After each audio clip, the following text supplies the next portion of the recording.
I met him 15 years ago.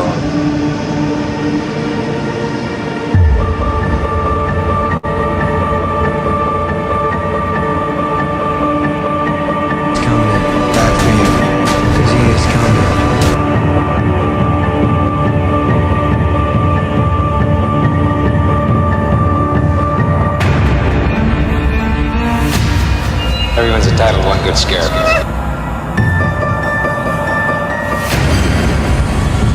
Well, I'm here tonight. I'm not about to let anything happen.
As a matter of fact, it was.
What is up, you guys? We are back. We're back, you guys. It felt like we were just doing some speculation, and it's like we were just doing speculation. We were just doing this lead-up watch party and everything, but we are here to talk about what we've seen with Halloween. First off, I want to start off by saying, first off, this movie has, I don't know how to, really don't know how to. Let me just turn this down because, yeah, I'm turn it down. But this has been some fucking ride with this movie. And I want to tell you guys, man, the night that it fucking came out, all right, the night that it came out, I got so many fucking messages. Do you hear me? I got so many messages, man, and it was fucking mind blowing. I couldn't get back to all of them if I wanted to. Uh, I just want to tell you guys, it really does mean a lot that you guys wanted to know my opinion that much. You know, that's fucking mind blowing in my opinion. And man, it's gonna be some stream. This is gonna be some stream. So before we get started, you guys, and get to the chat and everything, I'm gonna give you guys your fucking notification and light shined on my patrons and my channel members because you guys definitely deserve it. And yeah, man, I appreciate you guys for everything you do and just helping out the channel in general. It definitely means a lot. So one sec while I get that going for you guys. I'm gonna get this shit started, man. I'm gonna get this shit started.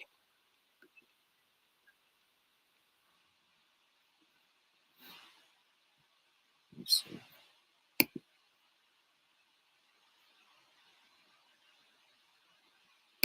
One sec.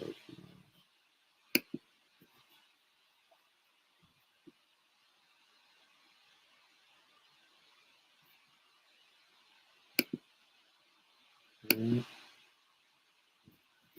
if you haven't liked the stream, you guys definitely like the stream. We can make our goal 78.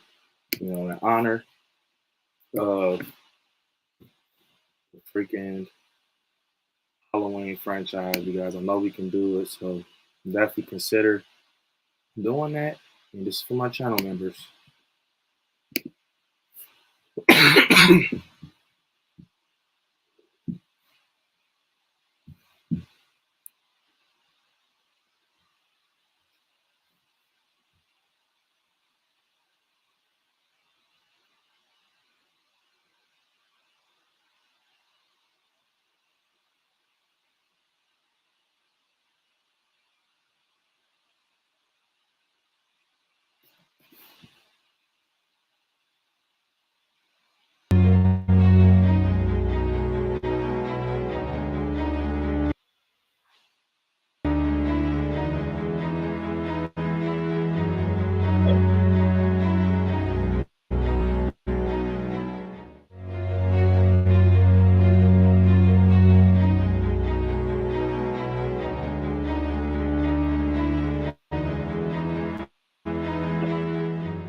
Hold up, do it one more time for you guys.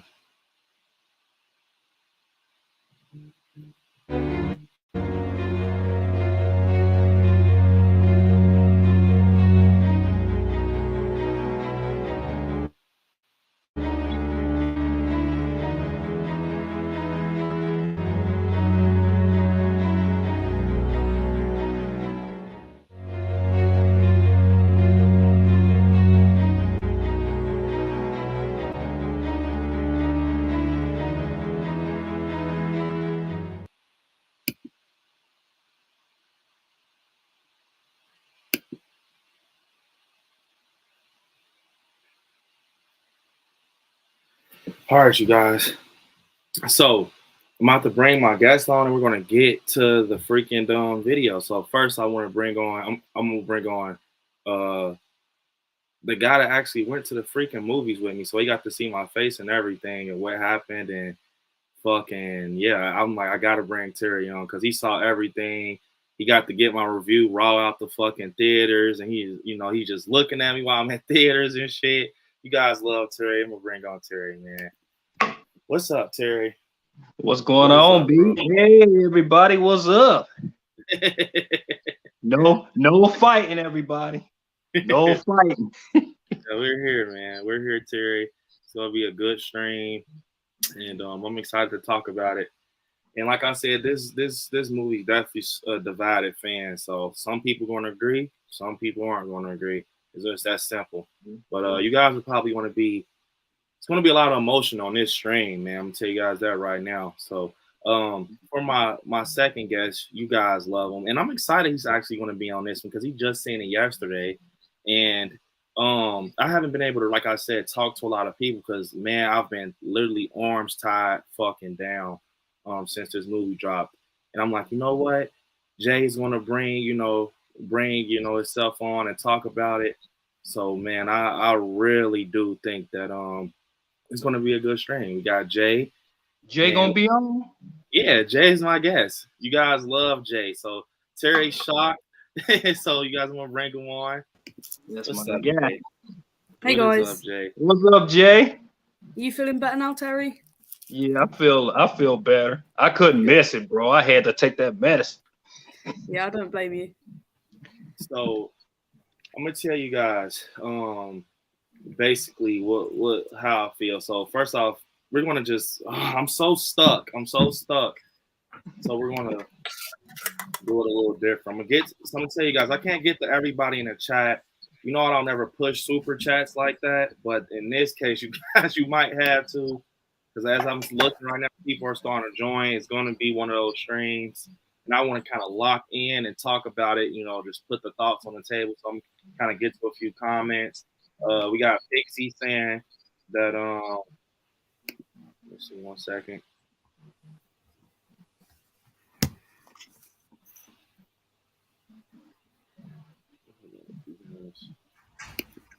So I'm gonna tell you guys what's going on right now. If you guys are wondering, like, randomness. So right now I'm actually trying to save a video for you guys for tomorrow, and it's like in the back page of the computer, so it's kind of making StreamYard glitch. So no worries, we're gonna be good. But it says only 2 minutes left. And then I'm trying to make sure I got this all situated. You guys, be patient, please. I'm interested to see if you and Terry have the same thoughts because you watched at the same time. He's already heard your opinion. I'm really interested to see what he thinks. Yeah, Terry's saying him. He's saying him. He was like, B, as soon as it was over. It's like, hey, B, man. So Terry got to see him raw. Pixie saying, I can't jump on at 5, but if this lasts for a while, I'll be back. Definitely, Pixie. Appreciate you stopping and showing support.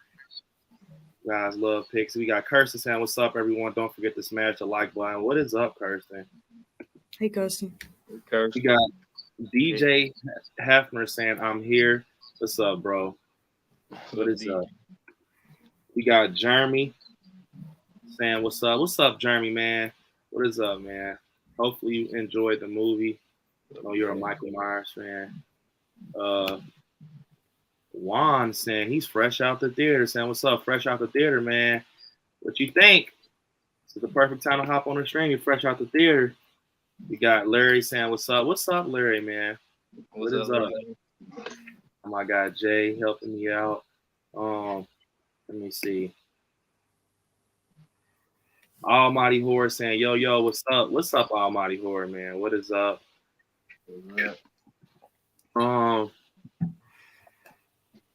We got delicious. I had to make me some popcorn for this live thing. I know this is going to get interesting. Yeah, it's going to get interesting. I know you guys like Brandon's a big Michael Myers fan, but I'm gonna just be brutally honest in a lot of situations, you guys. So this is me. I'll never disrespect Halloween. If anyone won't disrespect it, it's me. But I'm gonna just let you guys just know the truth. So that already tells me how you feel. I mean, it kind of don't though. I think you're gonna be kind of like you and Terry. I mean Terry, but it's gonna be just different. So it's just gonna be some different shit going on. We got Chunky Jordy in the chat. What's up? We got Daniel. So I'm ready to get to it, you guys. I'm gonna just tell you the truth. We got Brooke saying, what's up? That sounded scary. What's up, man? I'm just trying to get into this, man, because I've been let me see, because I'm actually going live on another platform for family and stuff. So let's see how it says Facebook user. Let me see what that is. Oh, so that's my Aunt Barb. What's up, Aunt Barb? What is up? How did you like the movie? Let me see, making sure got everybody because this is all crazy. All right, here we go. We got Aunt Barb. Making sure. Angie said movie 10 out of 10. What's up, Angie? What is up? You just told me you were watching it. What is up? I'm glad you enjoyed it. We got Michael Joe in the chat. And you guys, if you haven't, our goal, you know what, matter of fact, we're going to up it to 100 because this is going to be some stream. Me, Jay, Terry, we've been through so many layers with this fucking Halloween stuff. And I mean, we can get 100, you guys. I think we can. So let's get into it though, man. Everybody remember what I said, I'm going to have moments when I dip in the chat. If I'm going to just be focused for a minute. If you want the raw thoughts, you guys been asking me all fucking weekend. You got to let me focus. But like I said, super chats will, highlight it, and I'll definitely get to them. Just letting you guys know that. But let's get to it. So, all right, Jay. So this is we're gonna go like this. We all three can state our thoughts. I'm gonna just get out the way first. All right, with this movie, I'm gonna tell you, it is very different. It is very different. To everybody, yeah, and to everybody in the chat, can we just just kind of sit on the fact how I predicted this whole fucking movie. Like I literally predicted this whole movie, bro. And I'm telling you guys, it was like, and a lot of people didn't like my theories. They were like, nah, Brandon, I don't think they're going to do 70. No, they're not doing that. I tried to tell them. I tried to fucking tell you guys. Bro, he said that it was Christine involved. If you guys ever seen Christine, I remember Jay was on the stream when I broke the whole Christine shit down. Corey was literally Arnie Cunningham in this. He was literally him. It was fucking copy homework. And I'm gonna tell you something. John Carpenter, he had he had a vision for his movies, so that's why he approved of it. But I'm gonna tell you something with this. I predicted everything. I told you guys I think that Lori was gonna, kind of bring Corey and Allison together. She wants her granddaughter. She wants her granddaughter to be happy. She wants her granddaughter to be happy and everything. And I was like, man, that'll be crazy if she kind of gives him the knife to complete his first kill to protect them, almost like they were cool at a point and everything. And I like Corey. Yes, I fucking like Corey Cunningham. A lot of people I love Rowan Campbell. I can relate to him so much. I got invested from the fucking opening scene where he fucking he kicks the door, and yes, he kicks the door and he knocks Jeremy off the banister. The moment I seen Corey, I'm telling you, it was like, bro, there's something about this kid. He's going to college for engineering and everything. We got this dickhead ass kid. We got Jeremy, and he reminded me of Julian so much, which was weird. But this scene right here, I'm gonna tell you guys when I got invested into Corey. I'm gonna tell you guys when I got invested to him. This scene right here. When I seen this scene, immediately I felt for this kid because it was like you just felt like, why the fuck are they doing that to him? He wasn't, you know what I'm saying? He's not defending himself. They're just getting over on him and everything. And yeah, I like Corey. And I actually like that he killed those motherfuckers, believe it or not. I was kind of like, yeah, you deserve it. But the other people were kind of like, it's like they kind of set it up like that for you to feel for the kid. You know what I'm saying? But one thing I didn't like about Corey is he chewed up all fucking Michael Myers' time. I did not like that. I told Terry that it was fucking stupid. It was fucking dumb. You literally just took the cape off of our superhero and handed it to a motherfucker that's stuffed in the third act of the movie. So, guys, yes, we want to be cursing on this stream because I'm pissed with a lot of other stuff. It's some good, it's some bad. You guys know how I am about Halloween, but he fucking shoot up all the time. We only got about 3 fucking minutes of Michael Myers, which, I get it. Michael's injured or whatever the fuck you want to say, but it's like, how the fuck is he that injured, Jay and Terry, where in Kills, he takes the knife out of his back, he cuts Brackett's throat, He kills Karen. You had some fucking energy there. You know what I'm saying? Maybe I don't fucking know. But I'm gonna tell you guys something, and we're gonna kind of just maneuver and be on cruise control with this. I'm gonna tell you guys something. I'm gonna tell you what pissed me off in Terry seeing it. When fucking Corey Cunningham fucking goes to the sewers. This pisses me off. It pissed me off the most. Bro, I was in the theaters fucking tripping out. Terry was like, bro, B, what the fuck? When he fucking goes to the fucking sewers, you guys, and guess what he does? He's fucking wrestling with the fucking boogeyman. He's wrestling with the boogeyman, and he fucking body slams him on his back. This is the same motherfucker who killed 11 firefighters. He killed a whole mob. It's like, come on, bro. You can't do that's fucking like that. It doesn't make sense to me. It doesn't make sense how Corey is so scrawny, and he just comes. He's like, hey, you got something I need. And literally just, he's fucking wrestling with him, and he just throws him on his back, and he says, you're just a man in a Halloween mask. Man, get the fuck out of here. Get out of here. Get the fuck out of here. Get the fuck out of here. Yes, I enjoyed the movie, but that right there can suck. It could, bro, I'm telling you, I'm not trying to, I'm dead serious. That is some bullshit. It just is. This is Michael Myers. You're showing this man vulnerable, weak. You're showing him weak. He's vulnerable. He can't defend himself barely. And then what the fuck was that, Jay and Terry? He's fucking stabbing him, and he's like hibernating and shit. Like, but I thought he had got some of his power back when he killed him. When he killed that guy in front of him, I don't get it. But, right, I'm going to have to disagree when you say it doesn't make sense, right? So they fucked up doing that, making Michael look weak. My cat, I swear to God, Batcat, go away. Right. No, it makes sense. It was the way it was shot. Yeah. Yeah, it was the way. And I think there should have been more. That fight scene should have been longer.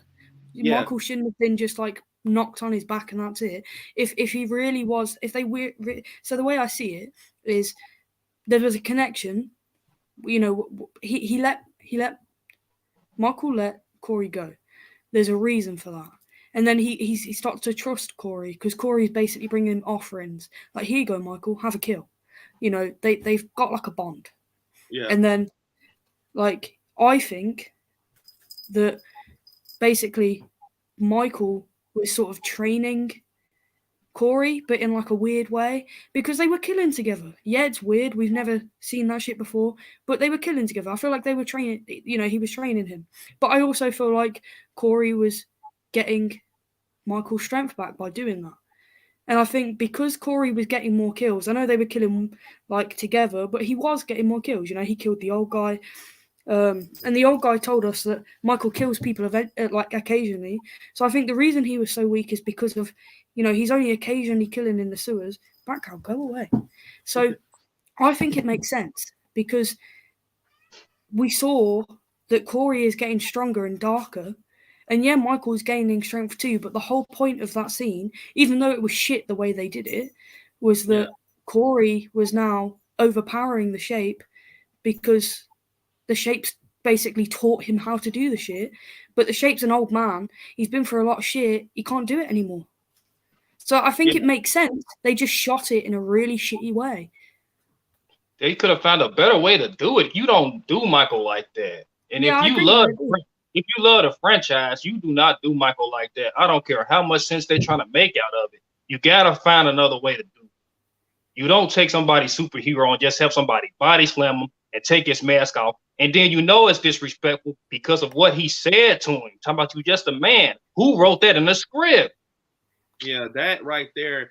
It was like they tried to be too different. Now, I'm gonna tell you guys something. I enjoyed it.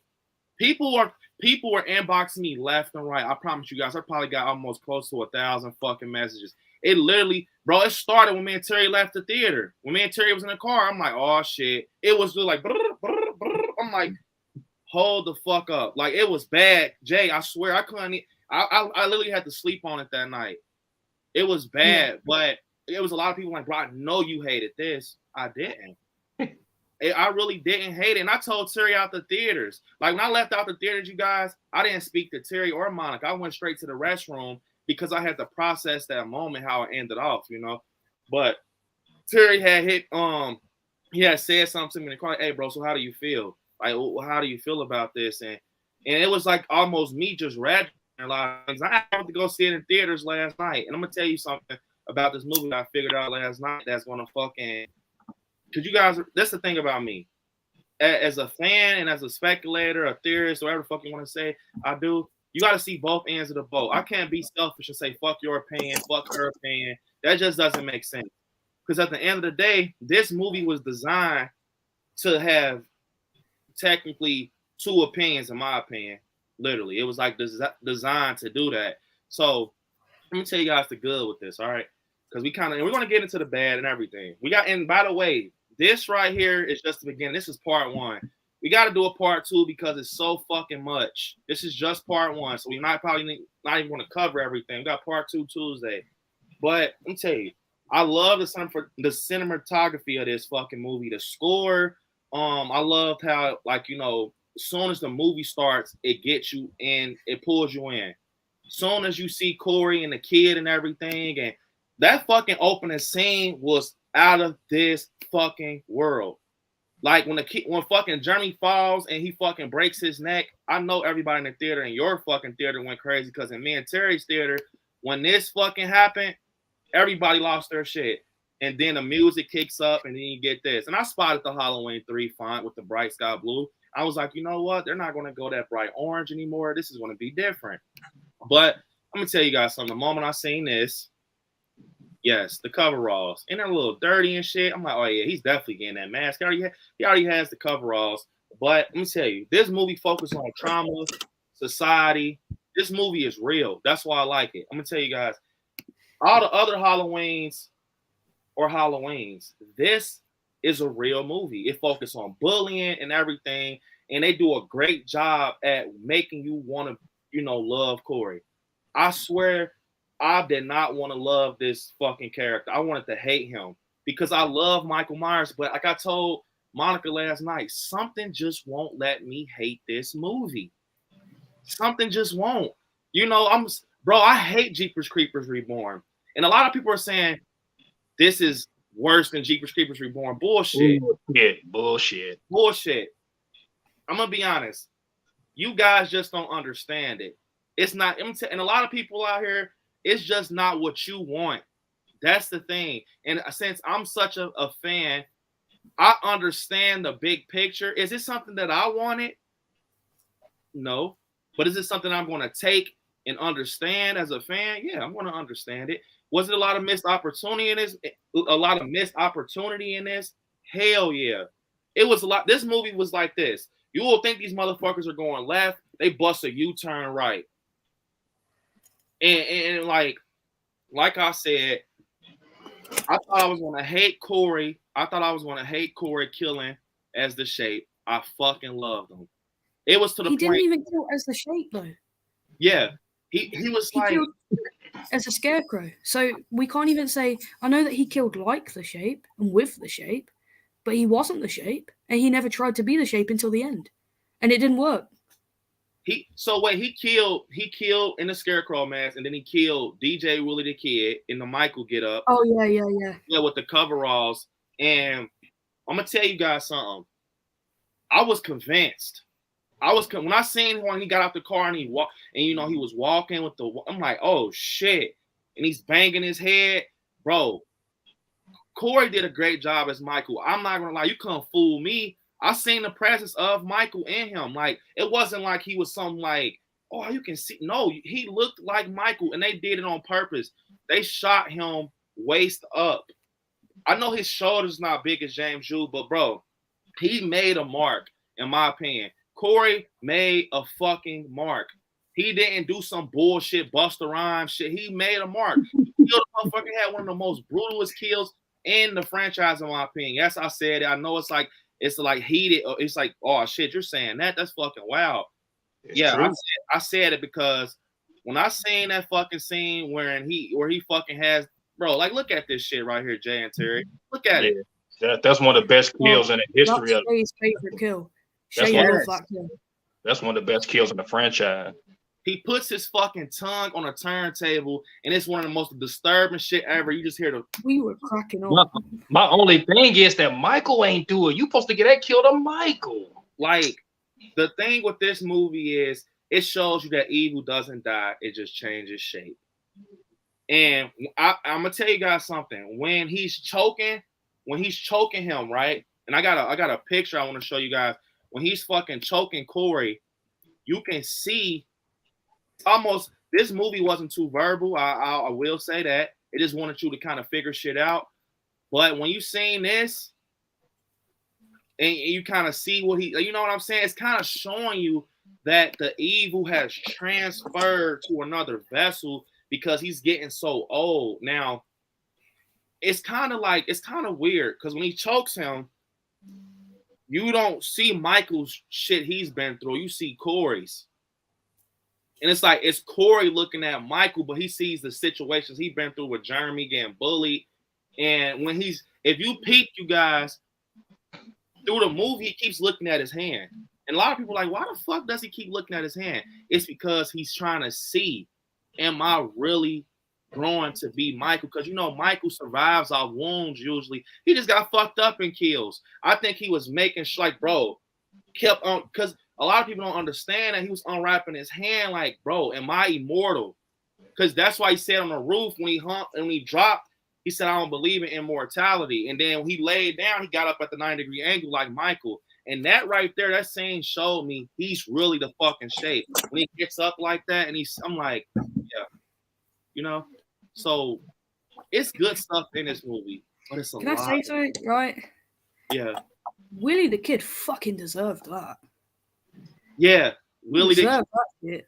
Talking shit. I knew it, bro. And I just liked how tense it was, Jay and Terry. Like when he'd give you the look like you, like that motherfucker's dead. And that's how you know you love Corey. Because the reason you loved Corey, in my opinion, it was because you knew that motherfucker was dead the moment they fucked up. Like I'm gonna tell you guys my favorite scene, the junkyard scene. I love the junkyard scene. The junkyard scene was so. Tell you guys, bro, I loved it, bro. The moment he's in the truck, the tow truck, and the guy Terry has the rifle and shit, and you see him get the wrench out the car, you see the sleeve, and you know it's not Michael. And then you know Ron is standing right there, and then you see fucking Corey right there. Bro, I love that. Then the music kicked up. You gotta love it. You gotta love it, bro. He's right there.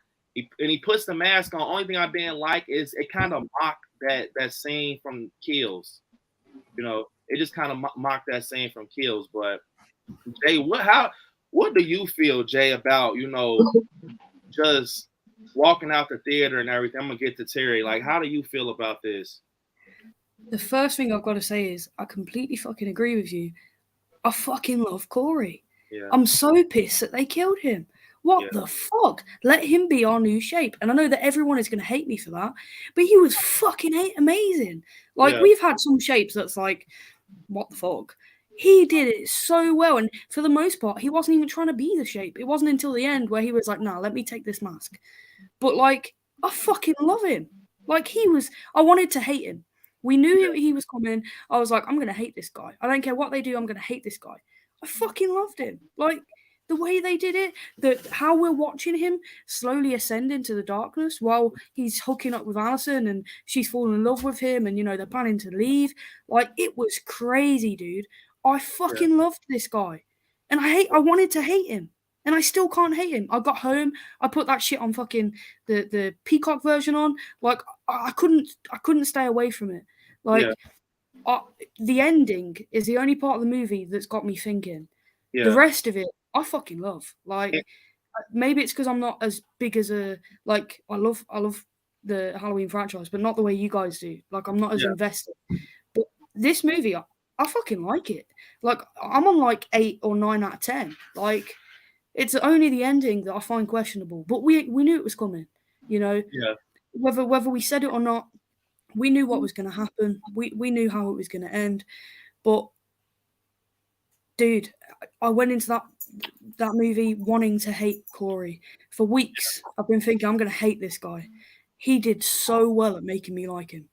Yeah. Like, I really just like, and I said that in one of my videos. That I probably would have enjoyed like Corey. I probably wouldn't have enjoyed him, but because it was just something going on with him and with the trailers and shit. But the moment I seen him, it was like, you know. And Terry, I want to know. We're going to keep going back and forth, but Terry, what do you think? You know, about everything. I'm going to get to some super chats. I see that's popping up.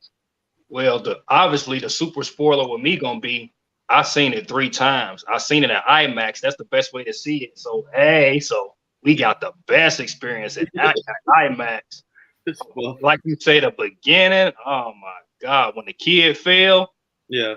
And B, people who ain't never seen it at IMAX, they don't understand. You get to hear every boom, every fake jump scare, every real jump scare, and oh my God. And like y'all say, I loved Corey too. I love the whole but it's just little parts that irk me, because it's like y'all say, you love Corey so much, and it's like they giving us stuff, and then at the end he just stab and kill himself. It's like, what the fuck?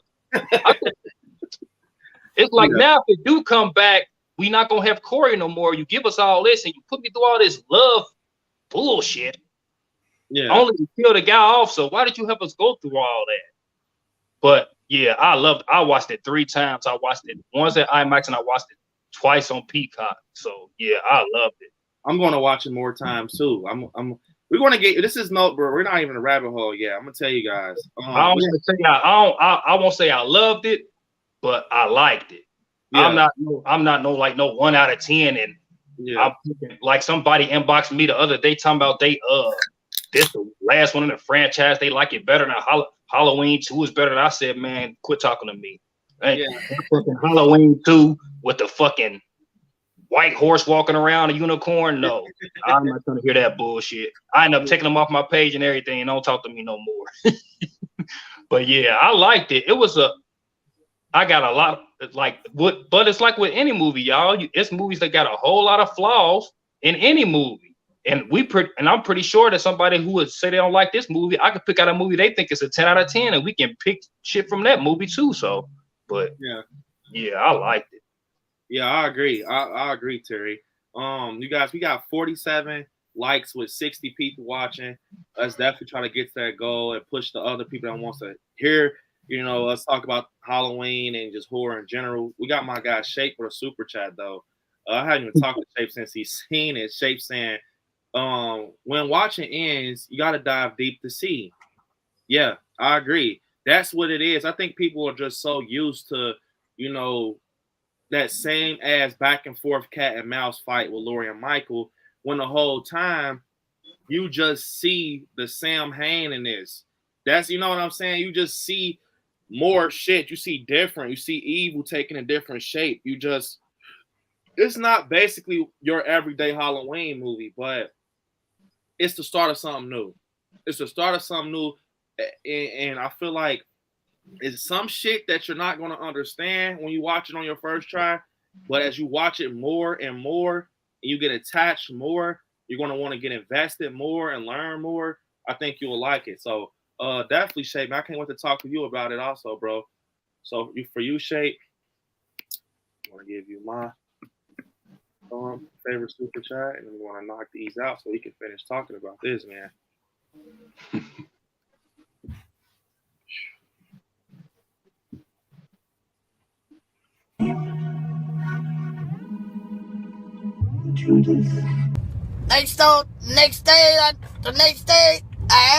Next day, the motherfucker was dead. What the hell? Oh my God. What was the word? Yeah. What the hell? Michael. Oh my God. Got him! Got him!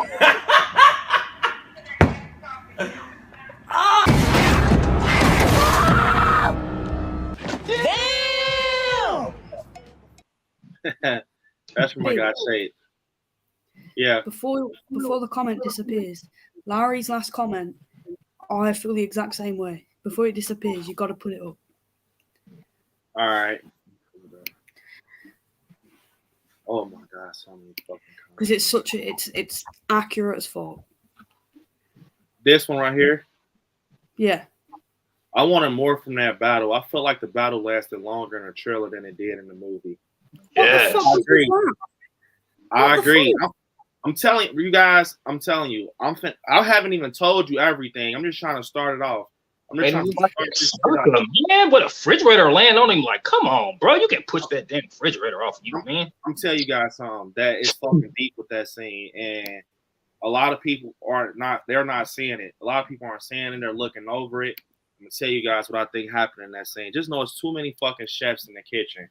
Yeah. Too many chefs in the kitchen. I'm gonna tell you guys something. Carrie says Allison did ask Corey, does it hurt? Corey said no.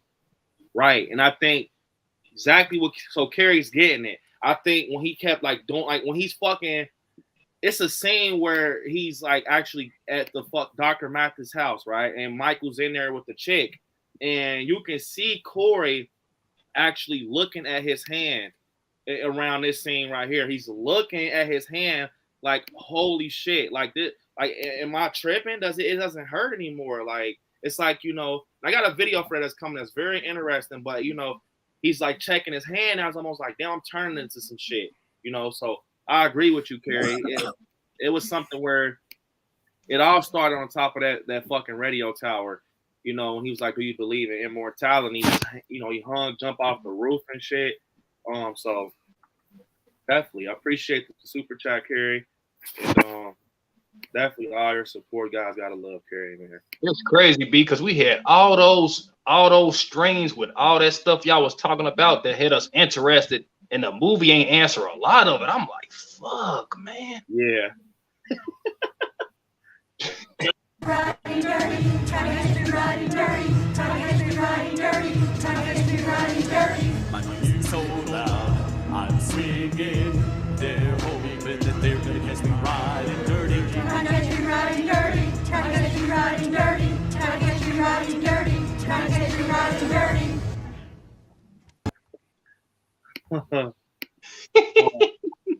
Hold up, you guys. I'm trying to knock these super chats out. I think I got another one. We got my guy T-Rob saying, proud of you. Keep it up, little bro. Appreciate it, T-Rob, man. Definitely, I appreciate it, bro. T-Rob, that's another one of our brothers. Yeah, man. Gotta love T-Rob. I appreciate it, bro. And that means a lot, man. That means a lot. I'm trying, man. Trying, bro. I appreciate it. And I'm gonna give you choir video part 2. I know you'll enjoy this, bro. Hot in here, so take off all your robes. I'm getting so hot, I'm gonna take my robe off. It's getting hot in here, so take off all your robes. I am getting so hot, I'm gonna take my robe. I am getting so hot. I want to take my robe off. What the hell? All right.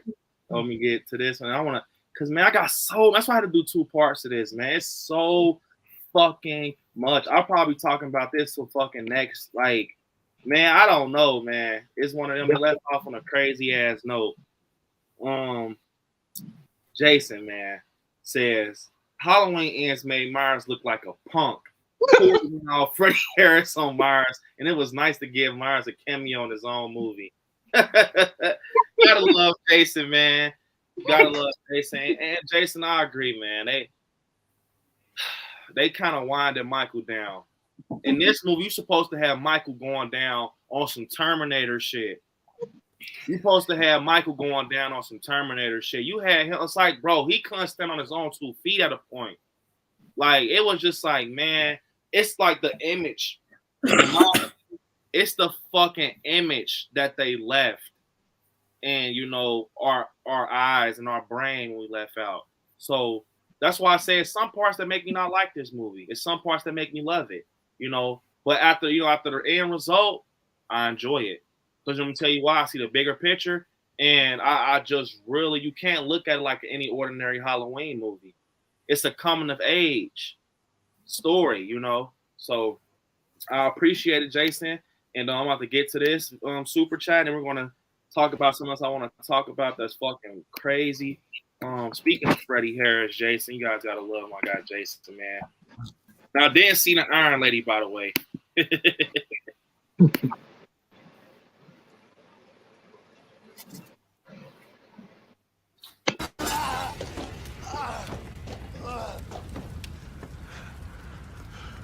Trick or treat, motherfucker.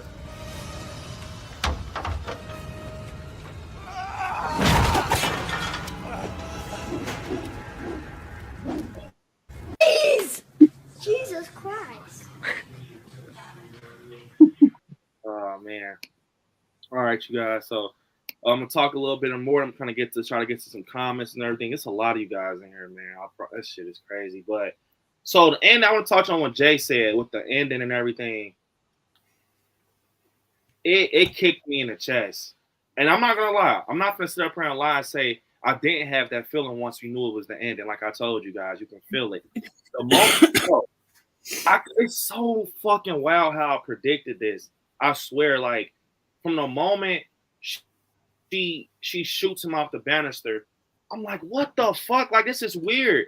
But I was not expecting that though, him killing himself. I swear I did not know. That caught me off fucking guard when technically he didn't kill himself. It was Michael, but he would have died anyway. I see what you mean. Yeah, like he just, he fucking stabs himself. He's like, if I can't have her, no one has her, right? And then Michael comes. He gets the mask like I predicted. That was Corey laying on the fucking floor, of course. That was Corey laying on the floor. And what I think is it kind of showed you that Michael didn't need Corey anymore.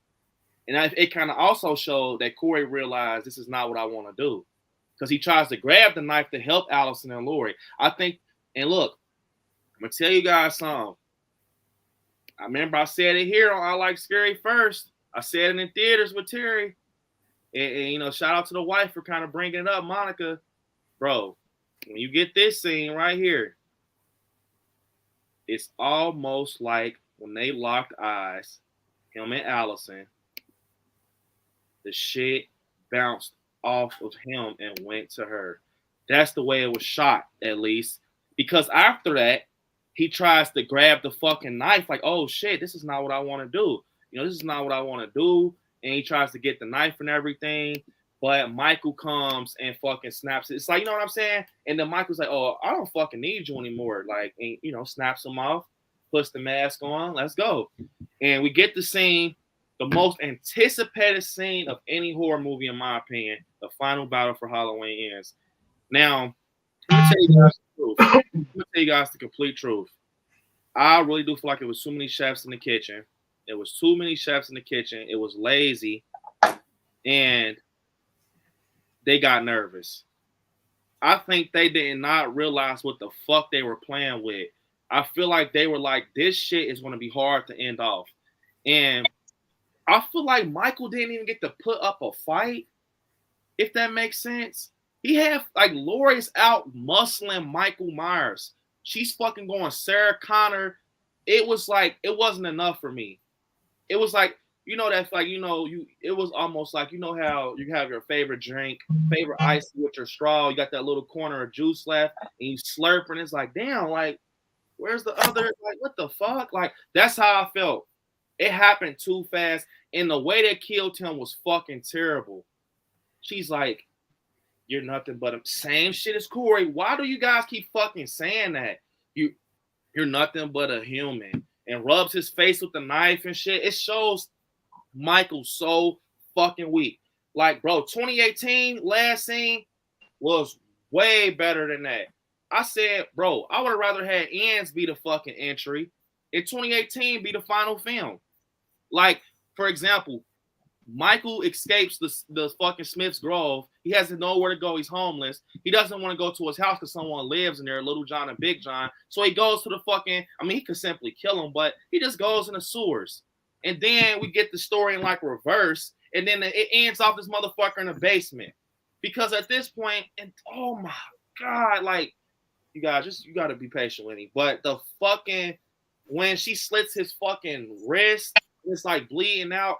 But you got to give credit to Michael Myers. I think the scene would have been, I love Laurie Strode. She's my favorite final girl. I think it would have been better if when he grabs her and his fucking hands is split, he's getting and the flashbacks are coming and she's seeing it's so weird, you guys. Think about this. Every time he grabs someone by the neck, we get fucking flashbacks. We get fucking flashbacks. It's so weird. Like we get some type of flashback. He grabbed Corey, flashback. He grabbed Lori, flashback. So it's so weird, but you kind of progress through this and fucking Allison runs in on some macho man shit and just snaps his arm. Little itty bitty Allison, little toothpick Allison just breaks the Michael fucking Myers arm. And you kind of, and I kind of wanted, you know what I wanted? I wanted it to be like I wanted it to be so similar to the kills. When he grabs her, that would have been a perfect time. Like, oh shit, he's not done. Like maybe he gets the fucking knife out his other hand and like he slices Lori or something. Like Lori didn't get fucked up enough for me. And I love Lori. Like, he's just like sticking a needle in her ear. Bro, it was too weak. They treated him like fucking Pennywise in It Chapter 2. And we joked about that, Jay. At a point, we joked about that. They literally treated, that's a perfect example. They literally treated Michael Myers like Pennywise off It Chapter 2. So we can't even. Corey did it too. Yeah. Corey did it because he was like, "You're just a man in a mask," and took it off him. He made him. He did the same thing. It's like it was very It vibes. Yeah, the swords, every fucking thing, but it was like I'm gonna tell you how when he went in the sewers, Jay and Terry, and you guys can touch on this. When he went in the sewers, he said, "Hey man, you got something I need."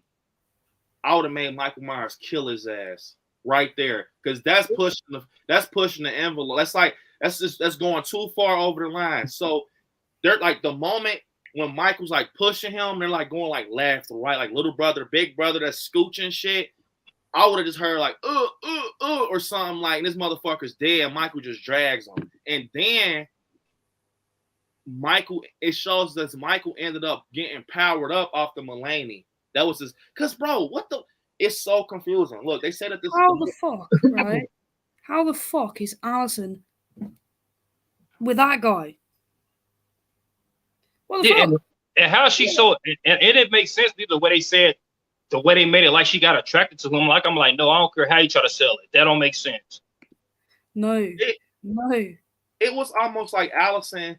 She wanted a wild life or some shit. Like it was weird. Like it was like she wanted a wild fucking life. Like, bro, look, listen to me, bro. In the theaters, I was so fucking like, bro, what the fuck? When he said, Allison, he said, I killed someone. And she's like, yeah. Even with the word kill, Allison, you should not want any penny whacker with no killer. I'll tell you what, they made Allison in this. Yeah, she was very nice to look at in this movie. Yeah, she was interesting. She kind of brought a vibe that made.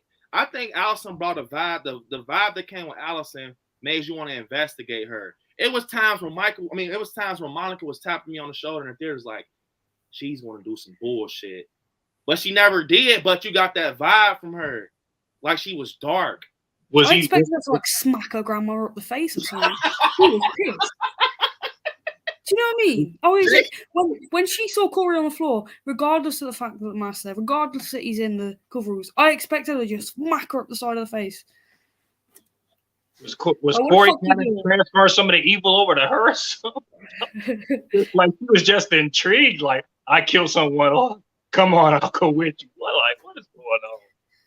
I just expected it. I so wanted her to just like boom, like fuck off, grandma. Like, look, I'm gonna tell you something. I was convinced that, I swear, you guys, now we're gonna have some fun with this.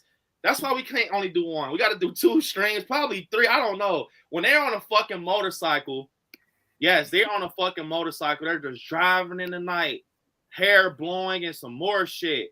I swear, I was telling Terry, bro, after the movie, I thought they were going to do a 187 motherfucker at the point.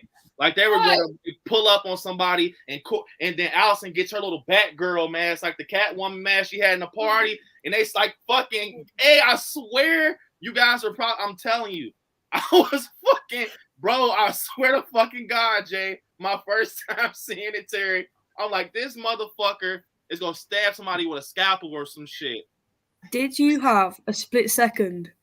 It went from a scene with Corey and Michael to a scene with Allison and him on the bike. Did you also have a split second where you're like, has he got fucking Michael Myers on the back of that bike? Like, I genuinely, for a hot second, was like, is that Michael?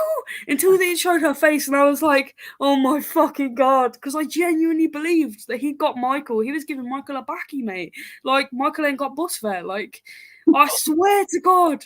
Hey, I fucking told Terry this in the theaters when we walked out. I said, what was the deal with them just doing some Batman or Robin shit? So you're telling me Corey knocks on a sewer cap. He's like, it's time. Let's go. And you're walking down the street like, all right, it's the house right here. And he's like, oh, go hide in the closet. Hide in the closet. Go hide in the closet. And then are you telling me Michael is on the fucking back of this dirt bike with Corey and he's holding my coin? Snappy ass hair is in the like. You're telling me, I mean, it's shit like that you got to think about. That's why you cannot make Michael have a fucking colleague, man. You're telling me this motherfucker, like, bro, the motherfucker was on a dirt bike with Michael, bro. That motherfucker was on a dirt bike, and that's what it seems like, when you look at it like that. But it just seemed corny. It's just seemed corny too, because it's like when he holding him down and he's stabbing him, he look up and he like, teach me. Like, man, this is corny, man. Michael's supposed to kill him too. The scene where he's holding like this, it's like he's holding him, Jay. Wait, what'd you say, Jay?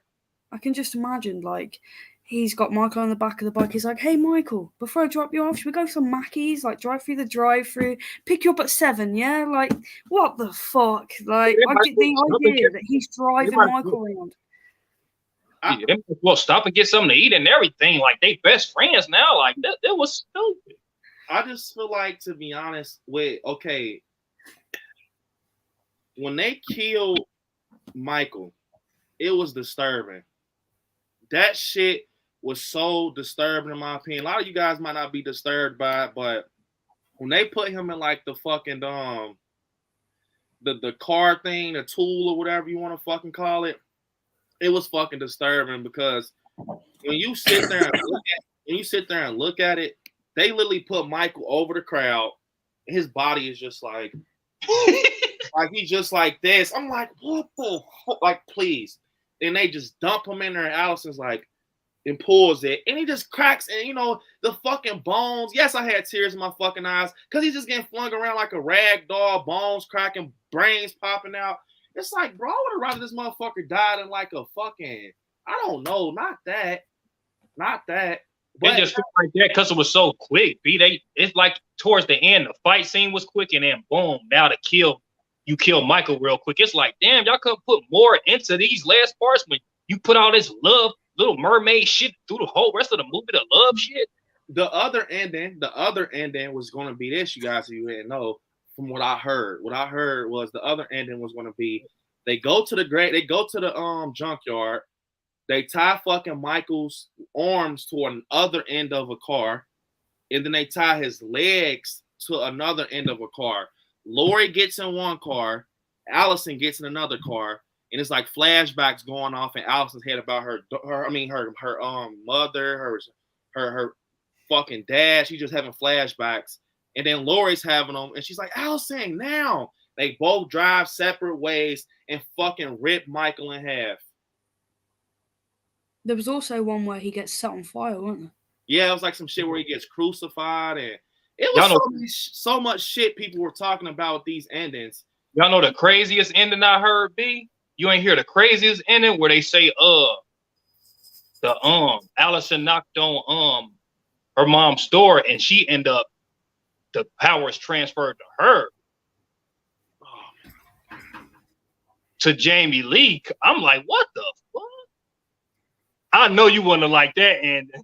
I even heard a scene where the power, the shit is transferred to Lori, where you get the mask where you get the mask on the table, she puts it on and like she tries it on, and it's like some shit where the power when he chokes her. Remember how And I kind of believed it because when he chokes her in the kitchen, you see the same shit. And it kind of goes into Lori now type of thing. Like, it's just so fucking much. Hold up, you guys. I think it'd be better if they did that with Allison.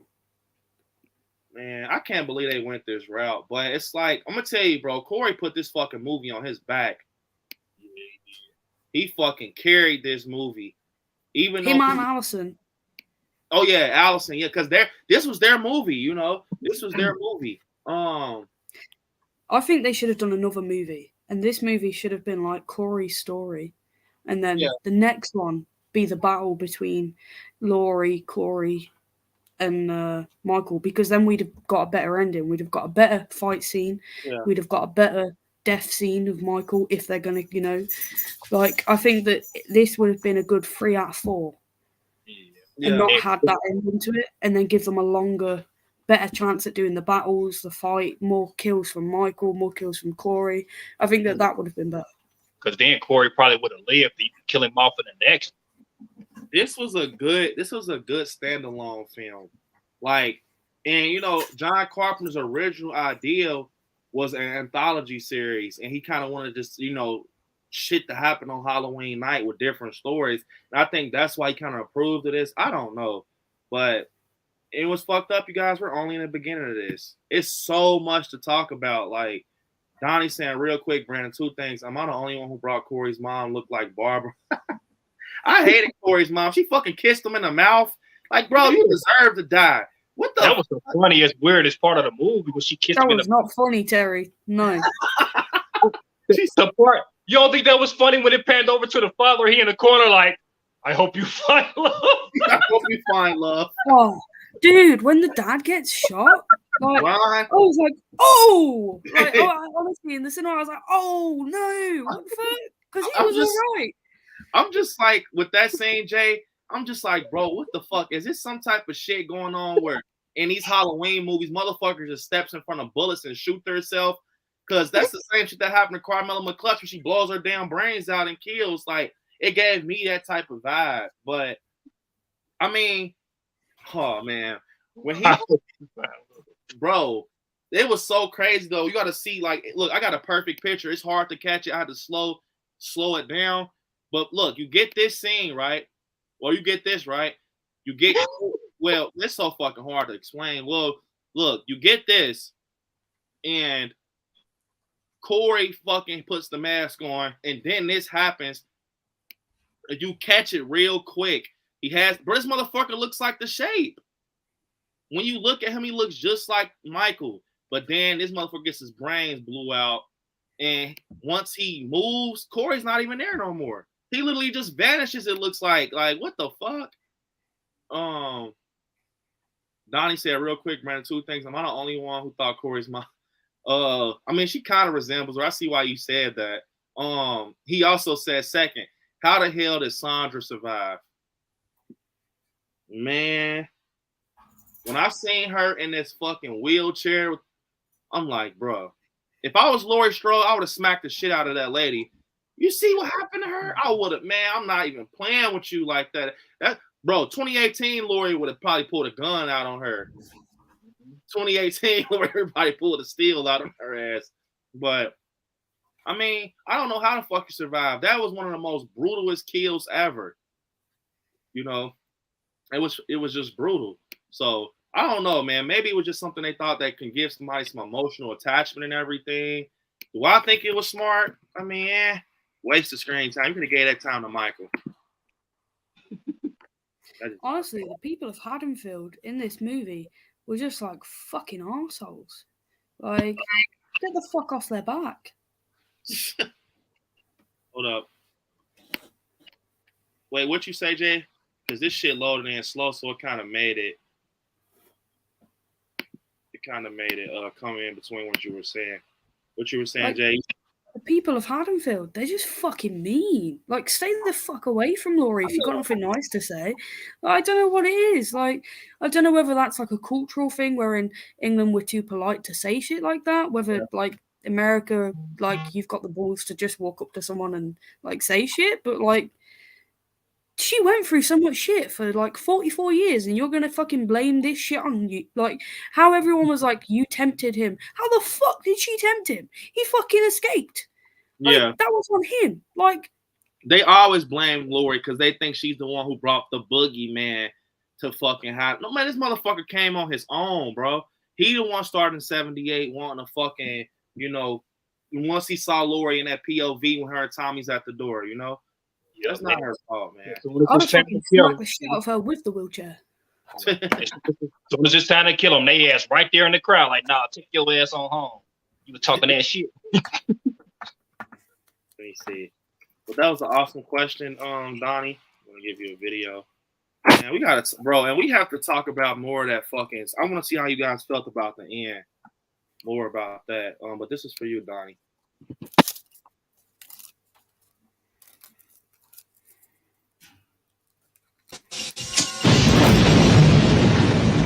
Oh, hell no!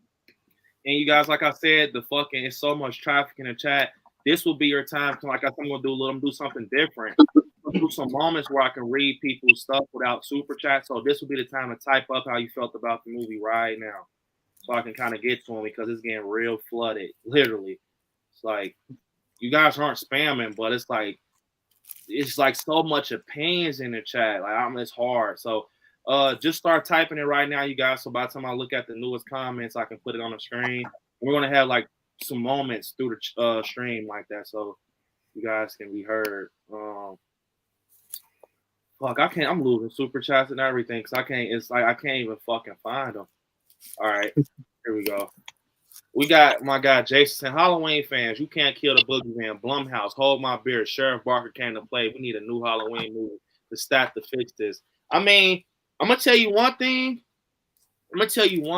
Though, Jason. When I saw Sheriff Barker, I got fucking pissed. Terry was right there. I'm like, man, get this stupid motherfucker off the screen. He did what, 3 seconds? Get this mother. You didn't do shit the whole trilogy. They put him on this. But one thing I'm gonna say, Jason, this movie's gonna divide people so much that at first I thought people were gonna be scared to kind of come back and pick up the license for Halloween. I think people are gonna be confident because they're gonna really not believe in this ending. They're gonna be like, bro, that was shitty. I don't care. We're gonna do better than that. Like anything's better. That's how people are gonna think. Anything's better than that.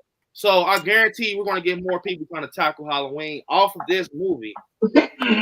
I guarantee you. So that's what I believe, Jason. We're gonna get one probably about 5 years. You know, personally, maybe they do a prequel. Maybe they do their own, you know, variation of Halloween. Who knows? But I guarantee this is gonna make people have confidence and want to make their own. So love that. Super chat. Let's see what I got.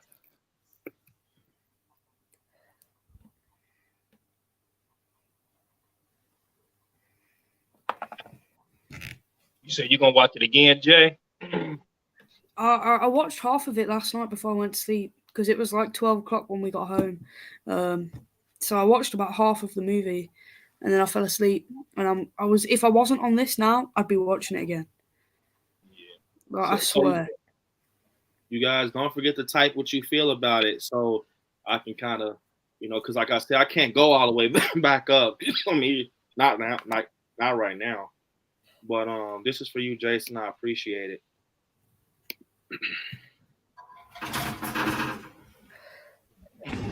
No!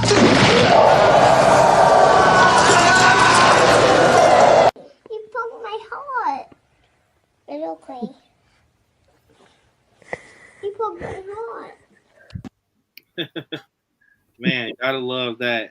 So, you guys, right now, make sure we're getting to our goal. We got 62 with 60 watching, so we're almost there, you guys. If you haven't, I see a shit ton of new people in the chat. Definitely consider liking the stream. But so, how did you guys feel about the moment when they tied him on a car and shit? They could have. I think that the ending that you mentioned before would have been better, where they pull him apart with cars. I think that would have been better than put him in the shredder. Yeah, because I feel like when they did that, it looked so weird. It was like, lazy. He was like going back and forth. Like, you guys, I'll be lying to you all. I'm like, I love that ending, bro. I don't like it. I just don't. They missed. It wasn't enough. It wasn't enough. They fucking they marketed this movie like it was a Laurie versus Michael movie. They fucking marketed it like, hey, it's gonna be a final battle. You know, we're gonna have this fucking showdown with the final girl and the boogeyman. Bro, that shit was like 2 minutes. And it wasn't even that brutal, bro. Literally, after he throws her, that shot you see in the trailer when he throws her over the counter, it's over after that technically. Because when he puts his hand on the counter, she stabs that mother. And then it's like, bro, Laurie Strode is itty bitty. She literally just pushes him and he falls back like this. Then she gets the pan, crucifies his ass on the counter, puts a fucking refrigerator on him, and then she takes his mask off. Stop touching his fucking mask, man. We get it. We know it's James Jude Courtney under it. You keep confirming, yeah. We get it. It's him, okay? We get it. We see the burns. We see the fuck. We get it. Personally, and then you guys, I'm the type. Once I see something, I take it in and I put it in my memory bank in the beginning of the movie. When they fucking burn the pie, you see Allison put the fire extinguisher. I'm like, something's gonna happen with that fire extinguisher because you can see they kind of zoom in on it when she puts it up after the fire with the pie, and then they show you the microwave and it kind of fucks up. So I'm like, okay, they zoomed in on the microwave. That might be some shit that's gonna get his attention. He looks and she whacks his ass. Man, I predicted that whole ending. Guess what happened? She whacks his ass with the fire extinguisher because the fucking microwave goes off. I'm like, oh my God. And then you guys, I swear, I didn't want to spoil it for Terry or Monica. But when you go to fucking Corey's job and they're dumping the metal parts in the crusher, you see how he's going to die. It's so Christine. It is so Christine. Like, it is fucking crazy. Like, when you see, bro, if you go back and watch it, Jay and Terry, they show you the ending in the beginning. When they're putting the metal parts at Corey's job and it's like crushing it. It's like, that's probably how Mike was going to die. But I didn't want to tell Terry and Monica in the theater and ruin it for him. But it was almost like, okay, I'm not pissed that I know how he's going to die possibly. Let's just hope that it's going to be something where he pulls. Like, I wouldn't have been mad if, like, when she throws him in there, like, one of his arms is stuck in it getting crushed, and he just pulls her with the other one. And Allison's like, and you just see blood shooting up and shit. Like, you just see a lot of blood shooting up, and you know, that would have been fucking brutal. Like, you pushed him, but he's that strong. He's that strong that he holds himself up. And his arm is still getting crushed, just getting ate up. But he grabs Lori and he pulls her down with him. They both die. That's what I thought what could have happened. But I did feel that Michael was going to die, but just not that corny. Not that corny. Hell no. With I got a question. Why did he just offer up that information about the Christine part? Because if they wouldn't have offered that out, you know what I mean? We wouldn't have known that. You wouldn't have been able to figure it out as easy. Like, yeah. You know what I'm saying? I mean, it was about him. It was about him paying respect to John Carpenter. They were worried about licking John Carpenter's ass so much that they made him his own movie. They didn't make their own movie. So I still feel like you shouldn't have told the fans that nothing about Christine if you knew it was a chance that the fans could figure out, like, how Michael was gonna die. You know what I mean? What's crazy is I'm such a big fan of Christine. Even if he didn't mention it in that interview, I would have known that was Christine. Right. Yeah. It looks like it. Prima Donna said, I think Ends will be one of those movies I'll watch when I just want to kick back and relax and have a snack. Definitely not going to watch it as much as the original, my faves in the trilogy. I agree. It's one of those ones you're going to watch when you're like, let me kind of get a refresher. What happened with this? You know, Hurston said they showed the grinder machine a couple times before it happened at the end. Yeah, that's what kind of showed you how he was going to die. I'm just like, these motherfuckers are crazy. Like, I think they thought too hard. They thought too hard, man. You know, they were really just thinking too hard. That sounded scary. Said idea for a sequel, an anthology TV series called Pages of Halloween. I mean, that's what this movie felt like, a fucking anthology, thing. But now we got a shit ton of Easter eggs in here from '78. The moment he's standing by the bush and he's looking at her and everything. I'm I like, liked that. How did you feel about that? I liked it. Bro, everybody in the chat, if you've been following every single last speculation video, if you were in those theaters, I know you were thinking about I Like Scary. I know you were because I fucking saw. I don't know how I did. I just put it together. It was so predictable. But I didn't want it to be that predictable, Jay. I didn't. I wanted it to be something new. We got new. It was some stuff that I did not know was going to happen. But, right, as much as you say you don't want it to be that predictable, think about, right, the amount of hours we have spent on this screen breaking the shit down, right? Yeah. We're not normal people that have just gone to the cinema to see it. The people in the chat aren't normal people that have just gone to cinema to see it. We spent months of our lives talking about this shit. So as much as it was predictable for just a normal person, it was way more predictable for us because we knew so much shit about this movie. We read that synopsis over 100 times. We broke this down way more times than a normal person would. There's so many people that I know that are like, oh, I haven't watched Halloween in a few years, but this movie looks good, so I'm going to go watch it. We're not them people. We have watched all of the movies way too many times. We have broke it down so much that for us, it's way more predictable than anyone else because we sat here doing this for so many hours. So as much as I agree with your point, it was predictable from a normal person's standpoint. We're not normal people, dude. We broke this down. Yeah, it wasn't like I see what you mean. It's like we're not the normal person to see a movie. We kind of see it different. So I agree. We speculated for hours. Yeah, it was like we used to just break it down and just sit there and just be quiet sometimes after we bro, damn, is he going to be like that? You know what I'm saying? So Andy B said he loved the ending.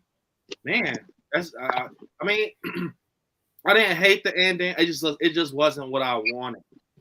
I don't hate it. I hate Jeepers Creepers Reborn. I don't hate this. I love it actually. I like the difference in it and everything. So it's crazy because there was so many people that was telling me they were shocked by the whole copycat killer thing. Yeah, there was a lot of people that didn't even know that. Shay's brother went with us, and I was like, "What do you know about this movie?" He was like, "Nothing." Yeah. And he watches Halloween, but he doesn't watch the streams and stuff.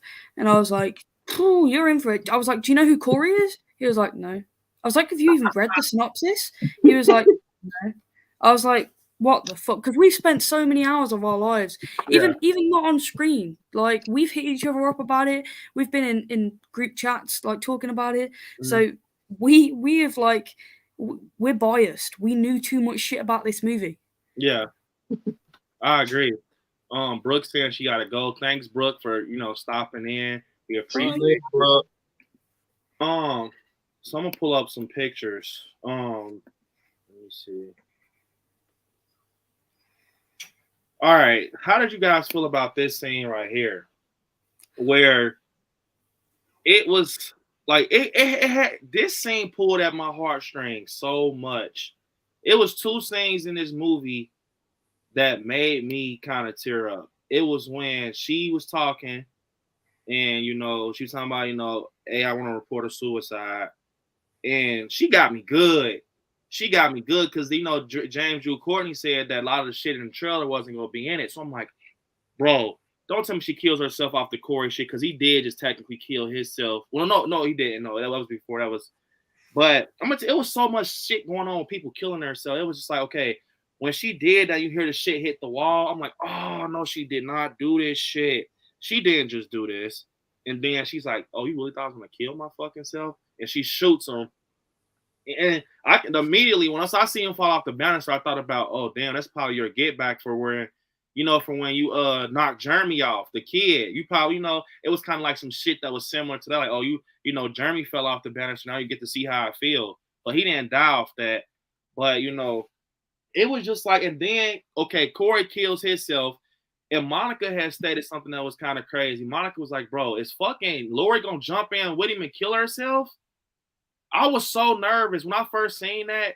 I was thinking like, oh my God, you gonna talk some bullshit up. Like, bro, I thought she was gonna cannonball in that motherfucker, literally. I thought she was gonna jump in or Michael was gonna pull her in. Did everybody in the chat, did you guys think that when Lori was standing at the top? Did you guys think that she was gonna like cannonball in the fucking the machine with Michael? Like, did you think it was gonna be like a love letter out? Like, sorry, Allison, we're both going out. I kind of expected for the town people to push her in because we saw all this animosity towards her. Like, we saw everyone hated her because of Michael. I kind of expected the crowd to be like, you know what, fuck you, you're going to. What? Dude, tell me that it doesn't make sense. Tell me that it doesn't make sense. That would be fuck, bro. I would have been pissed. I probably would have knocked popcorn out their hand off that. If the sheriff did it, like the sheriff said, it would have made a great connection for Allison to turn evil, right? Yeah. Because I'm all about seeing Allison. I'm so disappointed with, like, I wanted Allison to be more badass at the end, and she wasn't. Yeah. So. Yeah, I agree with you, Jay. That was a disappointment too. And we're going to actually talk about Allison right after this. Cam said, I felt like Michael could have killed Lori if he really wanted to. He could have killed her when he had his foot on her throat. That's usually a stump to the face. Wow, that's actually, I love what you just said, Cam. I love what you just said because that is true, Cam. Like, bro, he fucking did it. You know, to Dr. Zartan, usually when he has you on your back, that's one thing Michael doesn't play with his food. So David Gordon Green wasn't lying when he said this man is weak in this movie. He wasn't. Because, man, that Jay, and we're going to talk about Allison, but when he gets up like this and he's like stabbing, I'm like, he's like, what the fuck, bro? Like, what was he doing, Jay? Tell me, please. Like, it was too much. I mean, I understand. Like, look, and listen to this, you guys. This is going to be some deep shit. If Michael, the more he kills, the more he transcends in this, right? Once he stabs the Mulaney, he's stabbing him. He kind of lets his arm down and he breathes like, okay, like he's like, I'm back. That's the vibes I got. I got the vibes. Yeah. Oh shit, Michael Myers is back after this. He fucking every stab. He's getting more confident. There's more swing. There's more power.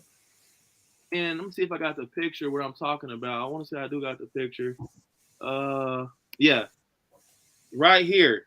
He's fucking hunched over. He's hunched over and he's stabbing, you know, the guy while Corey's fucking holding him and everything. And then afterwards, you kind of just see him. He kind of rises up like, okay, we're good. We're good. And then guess what happens? This motherfucker goes over to the Dr. Mathis house. And I was trying so hard not to laugh in theaters, Jay and Terry. Did you guys peep that Michael Myers ran? Twice. He ran twice. What? Yes. Oh, bro, I swear, everybody in the chat, please lock in because I want you guys to see it. I know I'm not tripping. This motherfucker ran. Bro, when the chick is looking with the phone or whatever, and Michael opens the door behind her, he picks her up and he kind of runs with her and he throws her to the wall. He kind of picks up. He doesn't run full speed, but he kind of like does like a jog. Like, I got a cramp in my leg. Like he slams her to the wall. He fucking ran, bro. I fucking promise you guys. I didn't peep that. Please, Jay, you will crack up. I want to make that a fucking super chat. It's like I will make it like, bro. He literally ran like he got your ass. Come over here. And then he ran again, bro. When fucking Lori kicked him in his fucking leg on the final, like she's laying on the floor with the final battle, I fucking promise. When she kicks him, I never seen Michael Myers run. This motherfucker ran over the kitchen island like he's like, oh shit, like she's on the floor. Oh shit, this bitch is on the floor. You've got to make that a super chat and put it with running up that hill. You've got to. Hey Jay, I gotta do that. I gotta fucking, cause bro, you gotta see it, Jay. Terry. So I think I see some people saying they seen. I know I'm not all right, first person, we seen it. Larry said he seen it. I'm like, bro, I know I'm not tripping. This motherfucker sprinted. Like, bro, he sprinted at the battle. He sprinted when they were battling. He's like, oh shit, she just kicked me. Get me back the fuck up. But when he grabs her like this, bro, he fucking jogs with her in his hand. I'm like, what the fuck? Like, bro, I swear, bro, Jay, I promise. When he did that, because my eyes were already like kind of getting foggy because of my eyes just open, like I'm just locked in. But when he did it, I'm like, bro, did Michael Myers just fucking run? He ran, Jay. Terry, that part where he pins the girl into the wall with the knife and her body just kind of goes limp. Shay was laughing her ass off. Like, I was laughing too, but she was, I swear to God, I'm surprised people didn't tell her shut the fuck up, because like she was proper laughing. She found it so funny. And there's people that are like, what? Like the people behind us, you can hear them like, what the fuck are they laughing? Like, hey, I'm not gonna lie. I want to show you guys so bad when he finally gonna get copyrighted. Just watch it when he picks her up, and it will tell Shay to watch it too. She'll even crack up harder. You gotta peep how. Let me see if I got a picture, bro. You gotta peep how when he grabs her, and that kind of makes me want to say, like, bro, how the fuck wasn't he? Let me see. Yeah, it was right here. It was right here when he fucking picks her up. He runs with her, bro. I swear to God, he runs with her. But okay, after this, happens or whatever, we're gonna, go to the scene. I want to say after it's like a scene where he tells like Allison, all right, we got to leave Haddonfield. Now this we're gonna talk about Allison. He says we got to leave Haddonfield, and what kind of was weird, I don't know if you guys pictured that. I mean, not picture, you guys got that when they have this saying called, like, let's burn it down. Like, let's burn it down. I don't know if you guys were catching that little saying, like, let's burn it down. And you see Allison looking at the radio tower burning. And a lot of people are not getting that. Bro, that's how she found out this motherfucker was a liar. Because it was like some type of significant thing that when they were talking on WRUG, he was holding her. He's like, basically like, let's burn this down. Let's leave Haddonfield. They were on some dark shit, to be honest. But when she see the radio towers burning, that's when she comes back to Lori and she breaks his arm. So I can't let this happen again. And she kind of told Lori, I want to say, like, I knew that, Corey killed those people. Like, but I want to say, I got to watch it again. It was because she seen something with the tower. There was some type of shit that he said, And I think, to be honest, Corey was rubbing off on Allison. Yeah. You think he was rubbing off on her in you think it was like a supernatural way, or was it just like the same way Michael rubbed off on him? Okay, so they got to be like supernatural.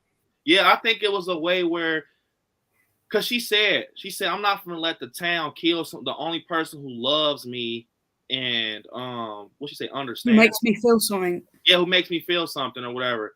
And it kind of showed you, and yeah, so okay, that sounded scary. Said Corey said, let's burn it all down. I believe he was the one who burned the radio tower. Yeah, I think he was the one who burned it, and it kind of showed Allison like it was almost like a GPS for her, like emotion wise, to know what was going on.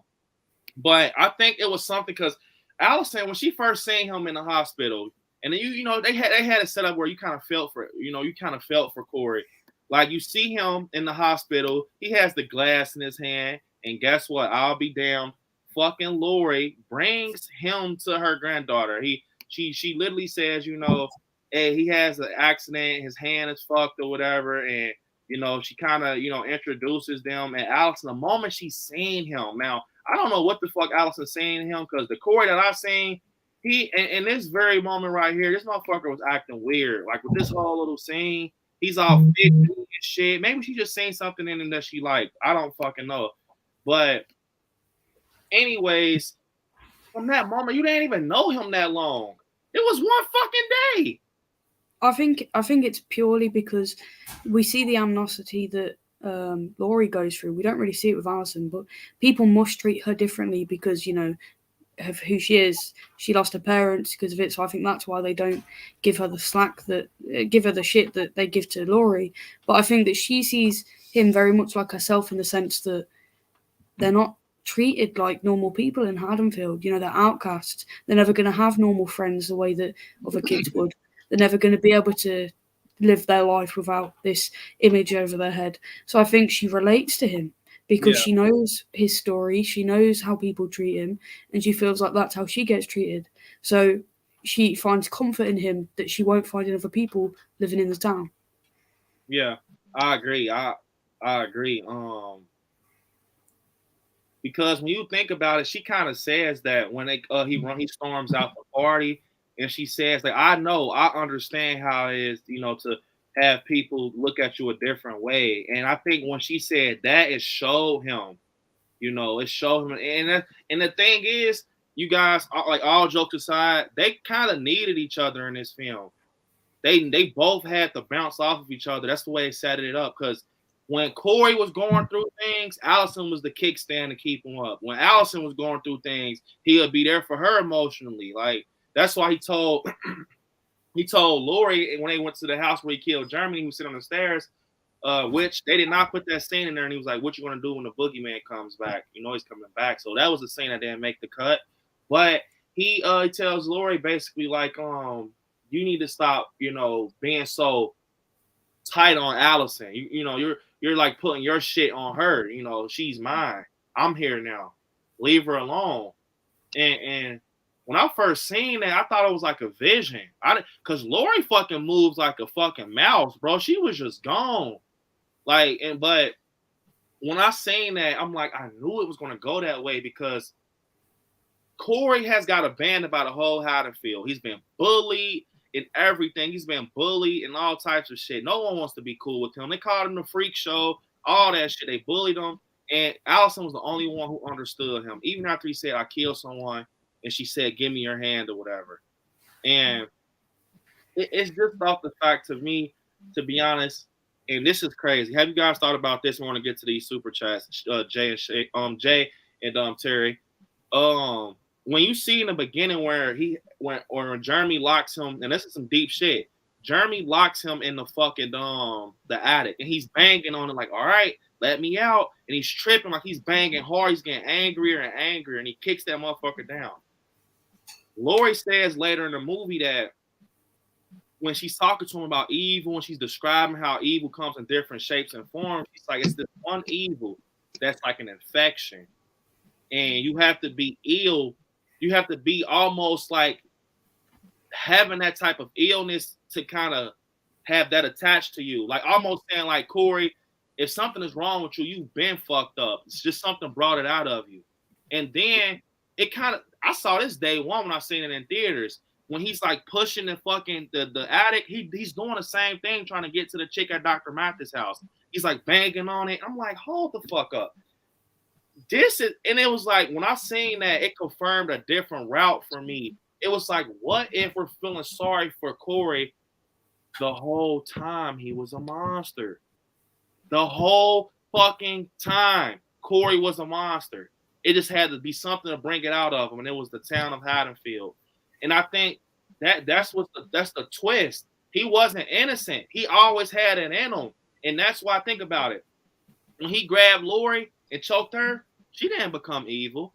When he grabbed, all these motherfuckers through the movie, snatched them up, they did not become evil. But soon as he grabs Corey, the shit morphs into him. It's because it's something with him already having it in him. And Corey and Michael's evil is different. Corey's evil has been created from Haddonfield, the town, by bullying him. So his evil was different. Michael just gave him like some extra shit, like, I'm gonna show you a different way to kind of bottle it up. And I think that's what it was, where people are failing to realize that he's been having that shit. That's why. Now this is one of my favorite scenes. I don't know if you guys like it, Jay and Terry, but when he's on the bridge and Terry gets out the car with his friends and they're pushing him, and he's like, "What? And you kind of see that Corey, this is before Corey even sees Michael. He already has that fire in him. He's like, what? You're mad because your dad doesn't love you? He's like pushing him, and he gets the knife and he open. You know what I'm saying? He was already like, I don't know how to explain it. You got it's almost like Michael made it, helped him manifest that evil.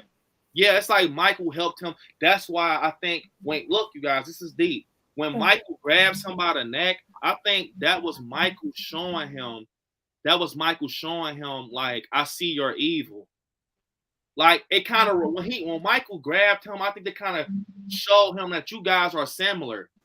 I know it's like layers on layers in your brain, makes your head hurt. But I think when he grabbed him, that's why when Corey sees like these visions of Jeremy falling and everything, I think it kind of showed him like, you're just like Michael.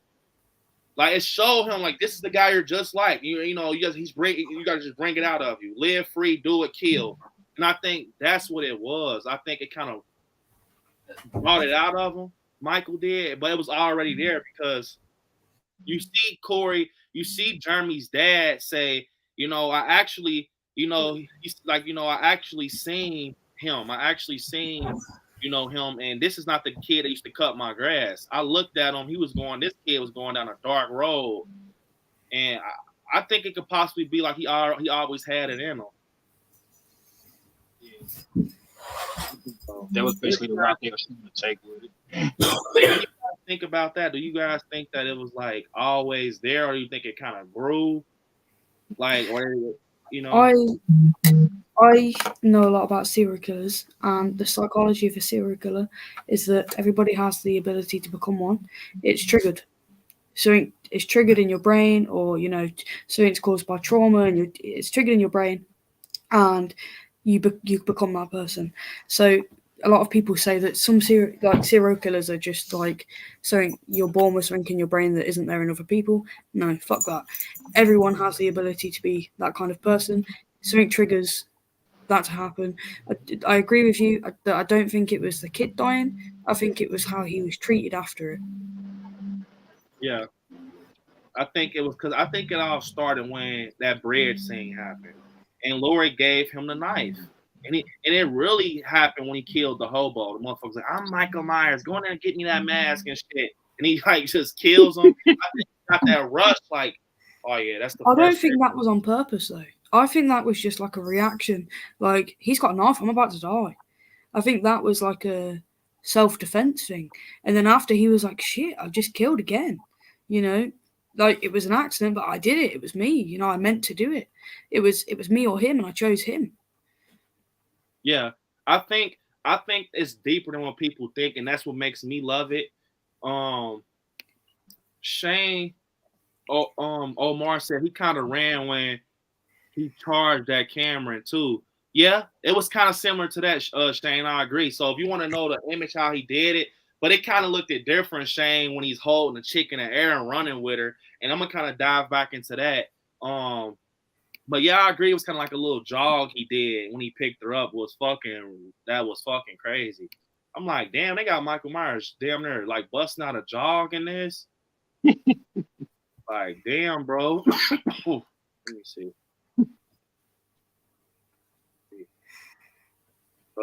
This is for you, Shane, man. Enjoy. Appreciate the super chat, bro.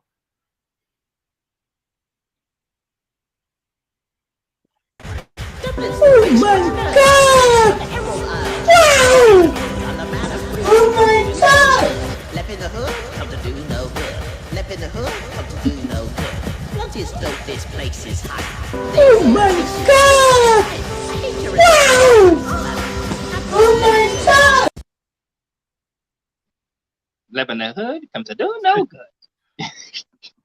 You guys gotta love Lap. We got Andy Smith saying David Gordon Green can kick it, never supporting. Never supporting. I mean, a lot of people, I know it's like, it is stuff in this movie that it divides fans. I feel like if you're that type of person that wants to come to a movie and you want to come to a movie and see Michael kill and across the street, these blowing. This was not your movie. And I understand it. I understand why you could hate it because it's not that repetitive shit that we always see. And I think that David Gordon Green and them decided that they're tired of seeing the same Halloween also. They were tired of seeing that definitive ending where it's Laurie and Michael going back through street to street and shit like that. They probably felt that they weren't going to get enough satisfaction out of an ending like that. So I mean, I think they should have marketed it better than B. They should have marketed it a different way, but they probably thought like the fans wouldn't like it if we market it this way or whatever. But you set us up for like a better ending and stuff like that. But you kept telling us that we're gonna get this big fight scene, and then we ain't really getting none. They marketed it wrong. They should have marketed it more around Corey. They started trying to push him in there towards the end when it was about to come out, but it was too late for that. Like, got our minds hyped up. Like, we're going to see Michael jump off a fucking roof and stab Lori in the top of her head. The way, you got the battle set up, or he's going to throw her ass through a glass window or something. We didn't get none of that. We got a back and forth brother and sister fight. That's exactly how the fight was. Like, how the little sister and the brother kind of tussle, you got a sibling. It was literally like a fight like that.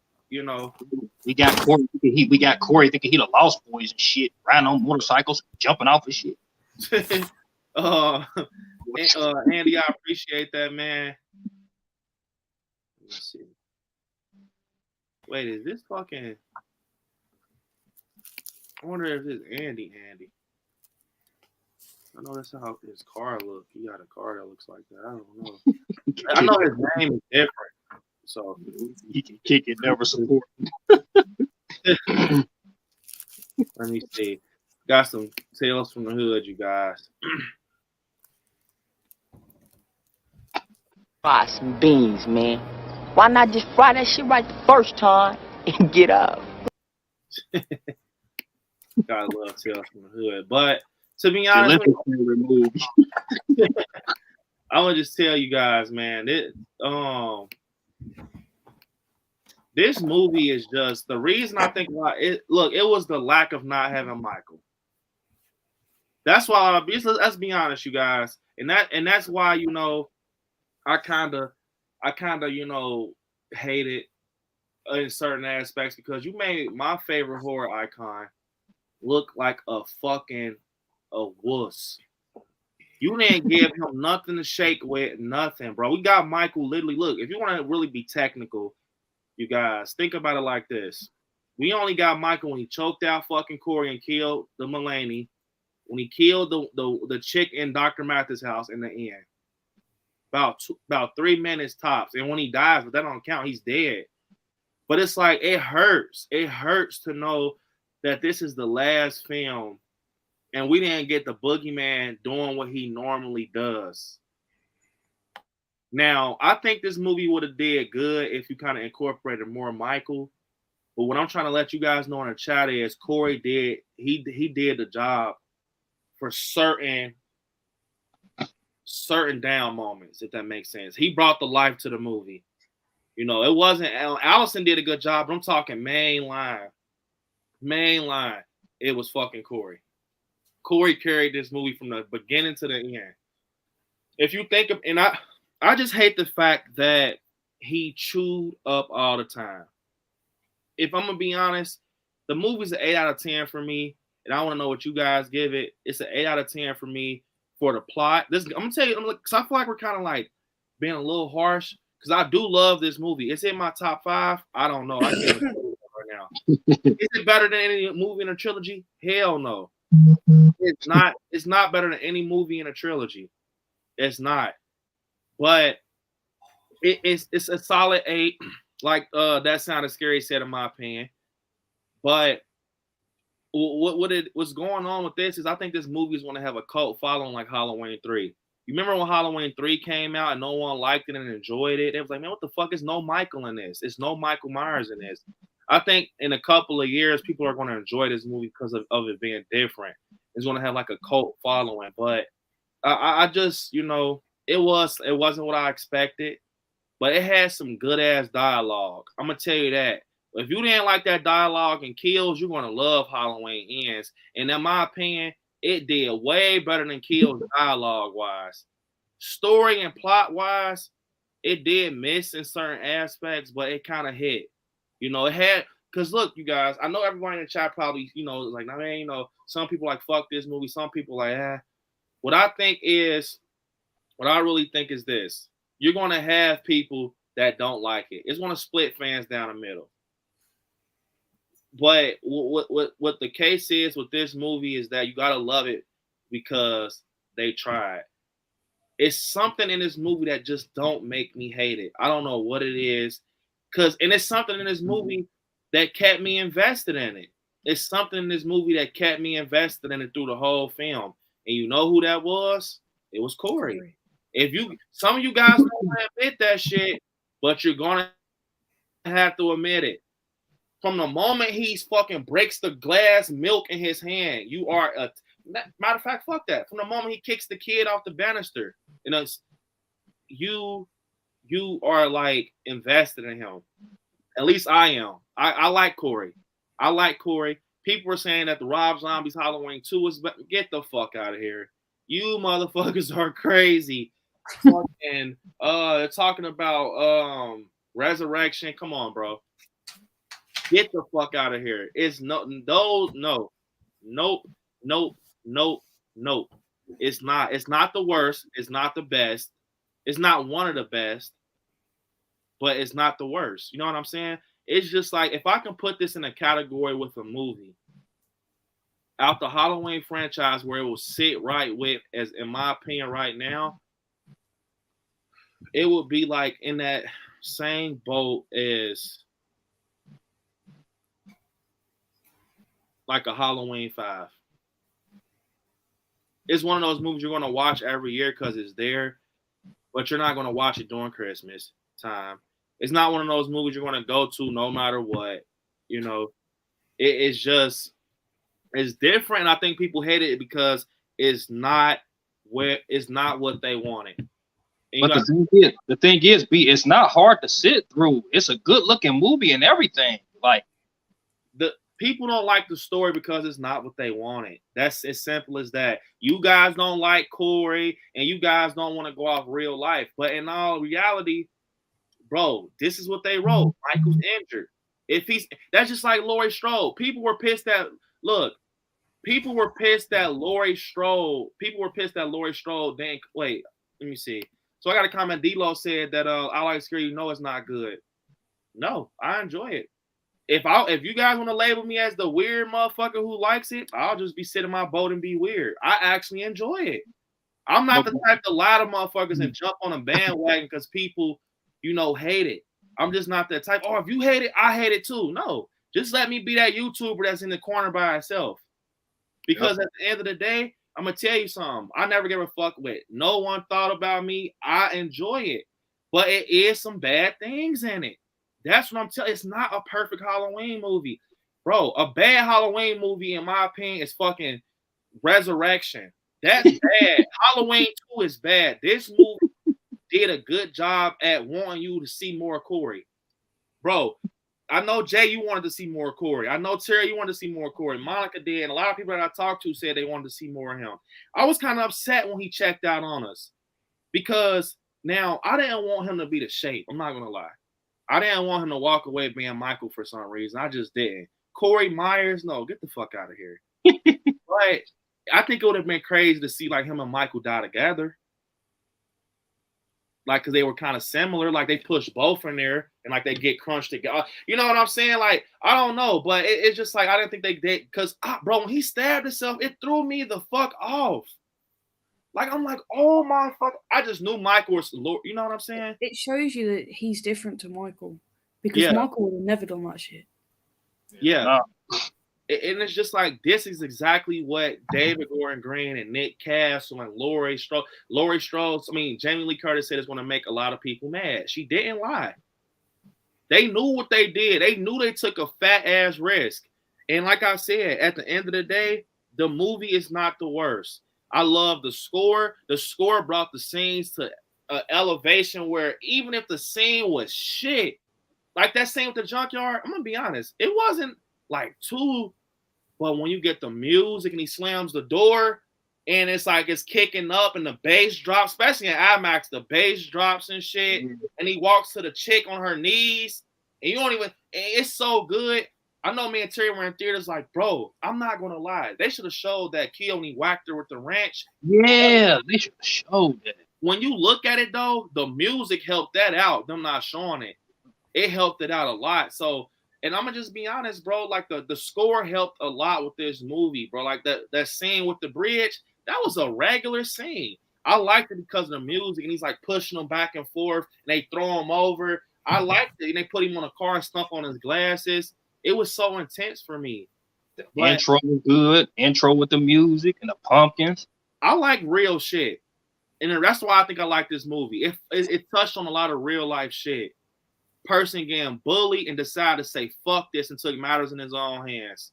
It was just crazy that he put on Michael Myers' mask, but that was even creepier though. Like that's the thing. That's what made it creepier. Like he walked out the sewers with Michael Myers' mask, the fucking most known killer out there. He says, you know what? I'm gonna get the mask. He had the coveralls and everything. So he killed in a Michael Myers getup. He killed in a getup, and that was so creepy to me. Like he decided to kill like fucking Michael. And I just think people don't like it because okay, everybody in the chat who says they don't like it. Would you have liked it if those were Michael kills? Because if that's the case, you don't give a fuck about a Halloween movie.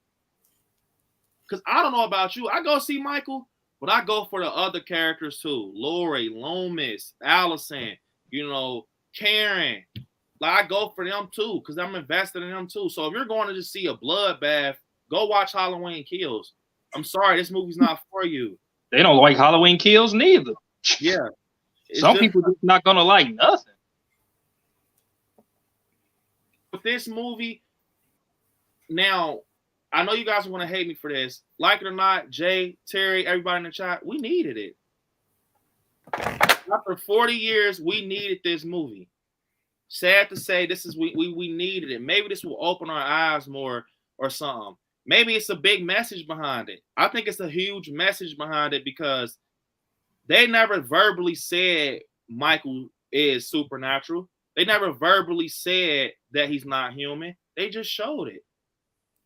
But it kind of was like, soon as you think this motherfucker's not human, we see him get his wrist slit, his neck slit, and he dies from human shit. So it just keeps the mythology alive and the myth of him. But it's like Lori said, evil never dies. It just changes shape. But I don't know how I feel about that. That's why I'm saying some bad shit in there because I don't want to see nobody play Michael Myers. I just don't. I just don't.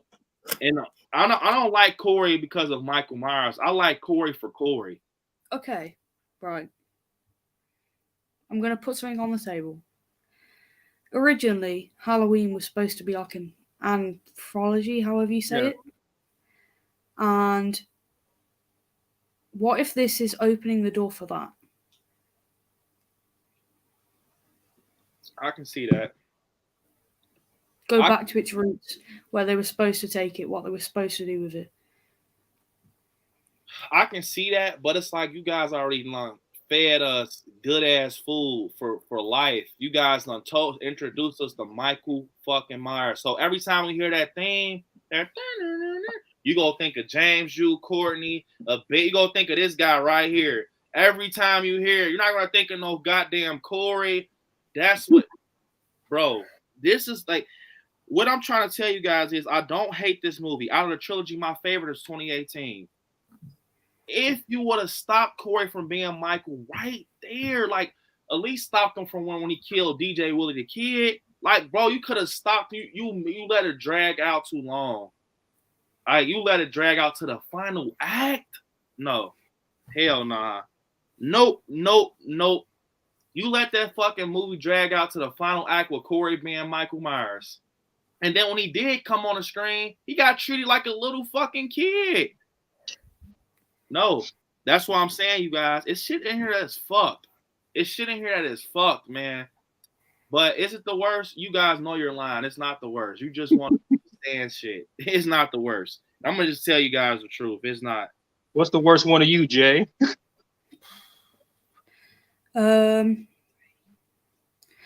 Shut up, babe. She said free, but that's just she hates free. I like free. I like free, but she goes free. Worst one for me. Please Oh, fuck's his niece. Please don't That say one. Yeah, Halloween 6. This shit is not as bad as Halloween 6. H2O, Halloween 6, and Resurrection are the worst. Oh wait, Halloween 2. Don't even start me.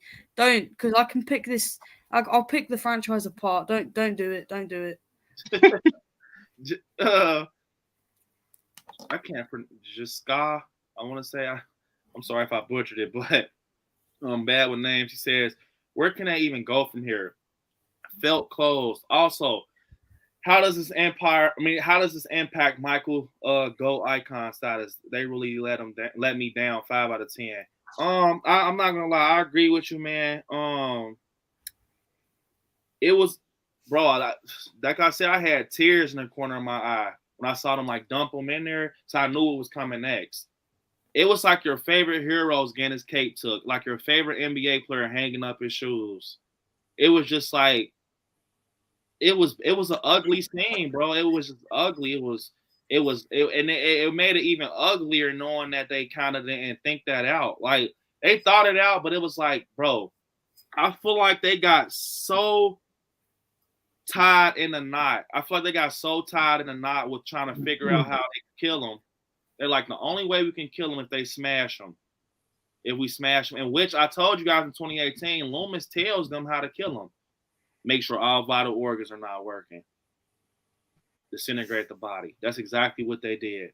I don't know how it mess up his. I don't know how it mess up his GOAT status or nothing like that though, because all the major figures then had like bullshit in their franchises, so I don't see how it would mess up like his GOAT status or not. And it's not even a bad movie. If that's the case, if this is a bad movie, how the fuck? If this is a bad movie, how the fuck you guys like Scream? How are you gonna feel about Scream 6? Because Nev's not gonna be in it. I'm not. I don't know if I've said this right. I said it to Shape earlier. I don't know if I said it to you guys. Tell me, you will be lying through your teeth if you tell me that opening scene didn't feel like a Scream opening scene with the kill with the kid. It felt exactly like a Scream opening scene. Yeah, with the house it did, how it was shot. It felt the exact same. I ain't gonna lie, I was sold off of the movie just off of the beginning. I was sold. And to be honest, I don't hate Scream. But I'm gonna tell you guys, you're all scared about Halloween. You guys don't even have your final girl. Hey, you've had many movies. Well, but I'm just saying though, like, is Nev gonna get her flowers? Yeah, if they put in the next Halloween movie. Yeah, but right, if we're talking about it from a Laurie perspective, you like the ending. If we're talking about from a Michael perspective, you don't. I bet when they kill Nev off, we're gonna like it. I don't think Nev's gonna die ever, though. No. She has to. No, Jay, kill Nev. Dude, I'm a Scream fan. I like Scream, but I'm telling you now, Stu Macher's gonna have to come back and kill that bitch off. Like, it's gonna happen. Why kill Nev off? She not old enough, Jay. You being mean. Dude, I'm all for Stu coming back, and the best way to do it is full circle that shit, come back, kill her off, get her gone. Oh my God. No, don't kill off Nev. Mm-hmm. So, hey, B, we blame Jay. He the reason for the end of this movie. Because it's not like no. I wanted both of them to die. If Michael had to die, I wanted Laurie to die too, and I wanted Allison to be the one walking out of this shit. I said that all the way through this. You wanted Allison to push both of them in, like, you go in. Like, grab Mark, get fucked. You stabbed my boyfriend. She didn't, but I think she did. I told you, she should have smacked that bitch up the side of the head. Hey man, this is for your super chat. I'm just call you Jay, man, because I can't pronounce. I'm sorry that, but appreciate the super chat, bro.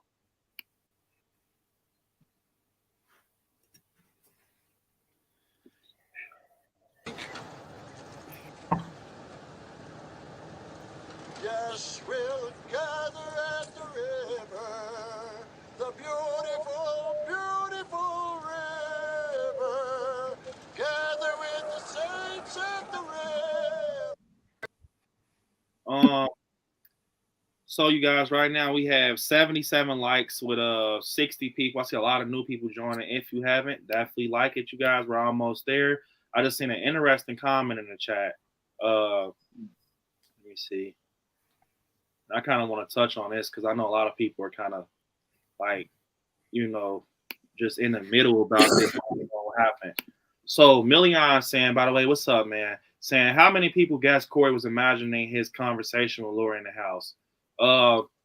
If you guys didn't know, he wasn't imagining, because let me tell you what stuck out to me, that paper plane. When she's doing that little pounce and shit on the, going back and forth, gotta peep the plane. And then she has in the future scene. That was the only thing that kind of confirmed that she wasn't like a fucking imagination, because she had that plane, she kept it. That just, I think, was a hat tip to like a Michael move, because Michael usually moves like that. 1 minute he's there, next minute he's not. So when she had the plane in her house, it showed like it was her. Did you peep that it was kind of similar to Michael? Because he kills his mom, and then the next scene we get is that, and he's waking up on the floor, and she's sat there rocking on the chair. Did you peep that he goes back to the house of his first kill? Yeah. I thought that was interesting. Although at the time it kind of took me a while to think about it to get to that point, because I was like, how the fuck did he go from killing his mom to being asleep on the patch of like the blood stain? And then after I was like, oh shit, that's how. It's a Michael hat tip where he's going back to the place of the first kill, just like Michael, he's always trying to go home. It wasn't his home, but that's where he got his first kill. And it was special to him. He to the point where he's laying where the fucking kid died. Like, that's deep. Yeah. Yep. That's exactly it. That's what people don't get, he was literally becoming Michael, especially when he sits up like that. It's like, oh my fucking God, bro. He is literally Michael, bro. That shit is transferred to him fully. And it was getting worse and worse and worse. I want to know what Terry rates it, because he's not said where he rates it. Like 1 out of 10. Oh, I give it about a 7.5 out of 10. I want to give it an 8, y'all, but I needed more Michael. If it's the last one, give me more Michael in it. Now, I would have gave it an 8 out of 10 if they would have gave Michael the DJ kill. Give that to Michael, man. Yeah, I think it wouldn't have made sense to kill. It wouldn't have made sense as much as it did for Corey. Corey had personal grievance with him. He had a reason to go and kill the if anything, Michael should have been grateful for the DJ guy, because this guy's keeping him alive. He's talking about him day in, day out, every time we hear that guy, he's talking about Michael. Yeah, but think about it. A lot of stuff in movies don't make sense. So just give Michael that kill. You got Jason going up to space and Leprechaun going into space and all of this stuff. So if Michael killing a DJ, that's nothing. Nah, they should have gave Michael a little bit, probably 6 more minutes, 7 more minutes. It was kill Lindsay. That's what he should have done. Yeah, let him kill Lindsay or something. You guys did not have him in there enough. But that's something we haven't touched on. Fucking Lindsay and Hawkins were pointless. Yeah. Why were they there? They just fucking literally. I mean, it's like maybe they have the mindset where they're they have the mindset where they didn't have to touch on Hawkins but why get us invested in this flashback story and kills? It set up this perfect plot for him to kind of get revenge, and then just have him like he's an innocent bystander, or like you said, he's a regular motherfucker, a sideline character. Why have him like that, where we kind of already want him to get redemption or some type of shit? But yeah, they definitely just said fuck Hawkins, in my opinion. And Lindsay was just like this, bro. Lindsay was, in my opinion, she was equivalent to the fucking Jeremy's mom. You didn't even see her for real. She was there and then she wasn't. Her and her fucking tarot cards. What the fuck? I don't know, man.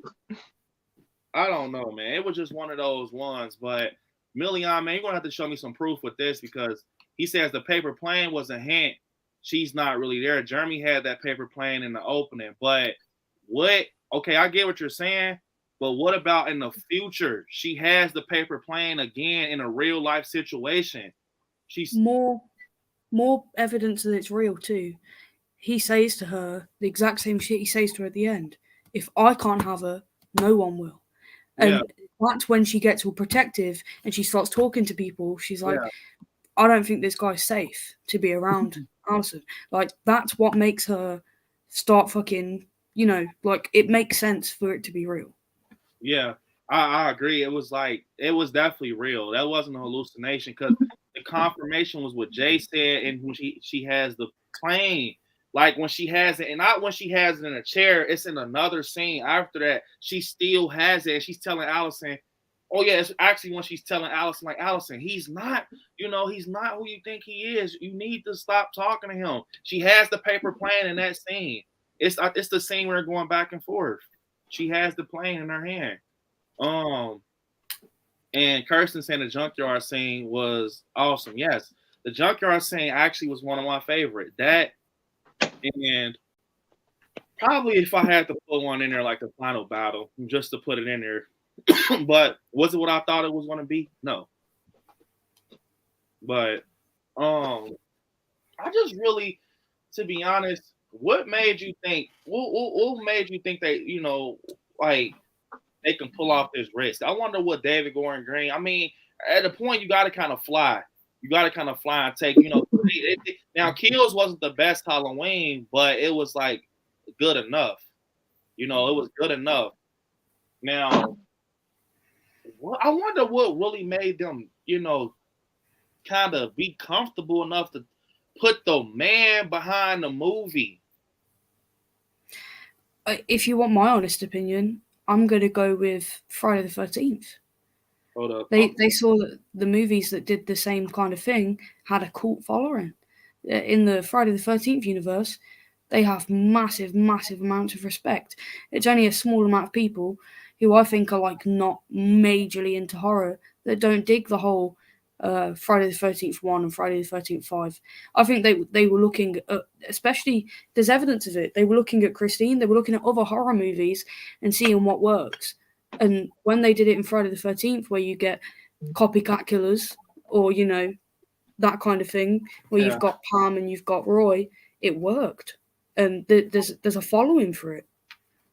So I genuinely think that they were looking around at other movies because there was hints of other movies in there, not just Christine. We spoke about it being in there. I'm saying Friday the 13th. I think that they looked around at other horror movies and was like, what can we pull? How can we make this different? Yeah, I want to show a million what I'm talking about because he's saying that money that was like she wasn't, because we were talking about this in the theaters because the wife was like, damn, was she hallucinating? I mean, was he hallucinating or some shit? And you can see in a future scene that he has the fucking. So look.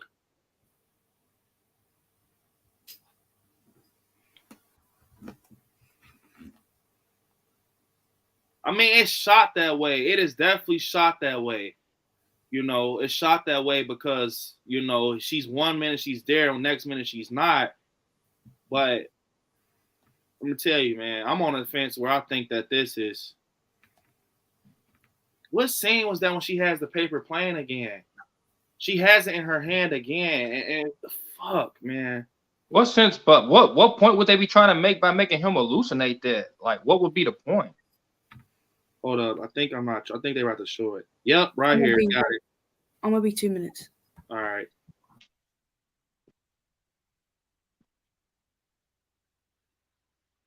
Hold up, Million.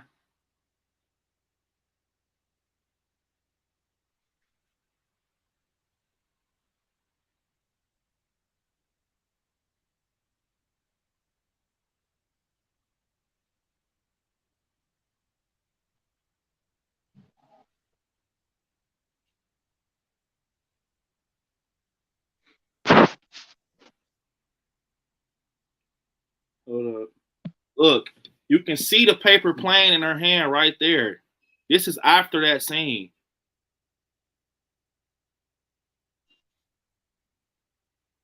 Look, I see what you're saying, Million, but you can see the paper plane.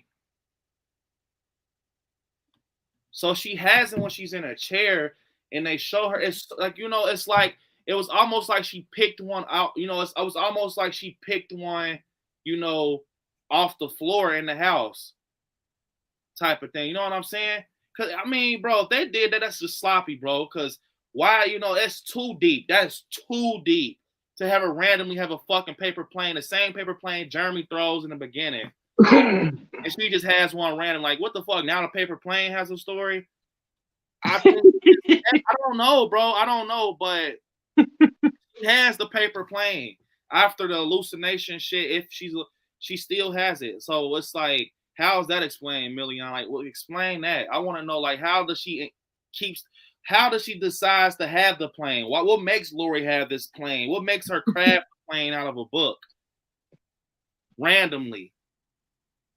Evil travel through that plane too. You know what I'm saying? It's like, what makes her randomly just craft a plane if it was really not her? Like, what makes her rip a page out her book at home and just fold up a plane and she's just doing it? I don't know. It just doesn't make sense. Like I said, it's right there. She has the plane in her hand. And this is moments after. So it's just like, I don't get that. That it just doesn't make sense that she's like ripping pages out of a book and flying a plane, but it connects to when the opening scene when she's like, "Hey, Corey, da da da da," and we got Jeremy in the room fucking throwing paper planes.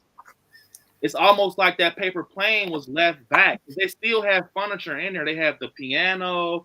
They have a lot of little shit in there. What if that was one of his planes, Jeremy's plane? And maybe, you know, Lori is just looking around the house. You know, she's just like, "Oh, what's this? Looks like looks like the kid will have this. Let me just play with it." That's the vibes I got.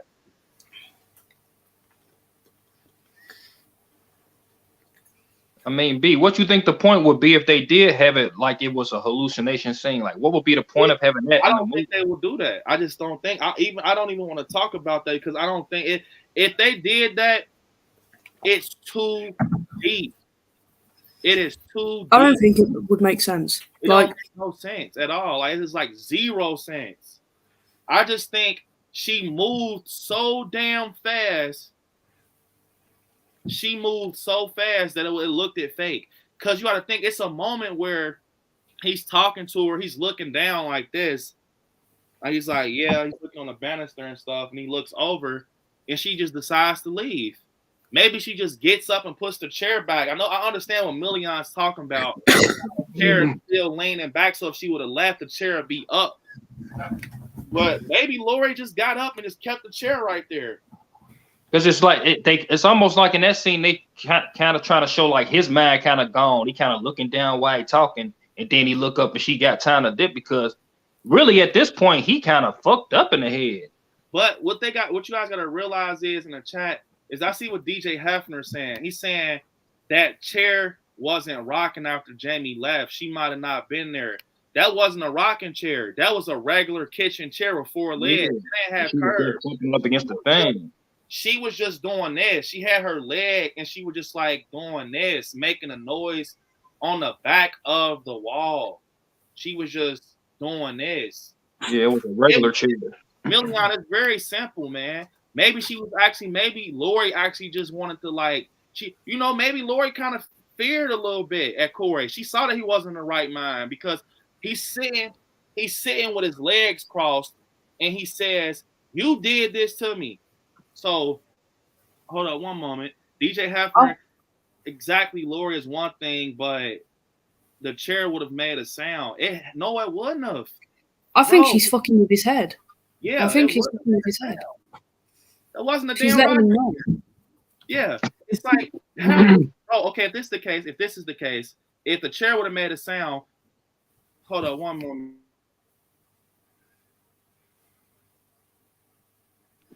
Yeah. What you think, Jay? You think like you said when it made no sense, huh? Yeah, I don't think it like even the points that are being made. Like, I'm not trying to be disrespectful or anything. I just don't see it. Doesn't make sense to me.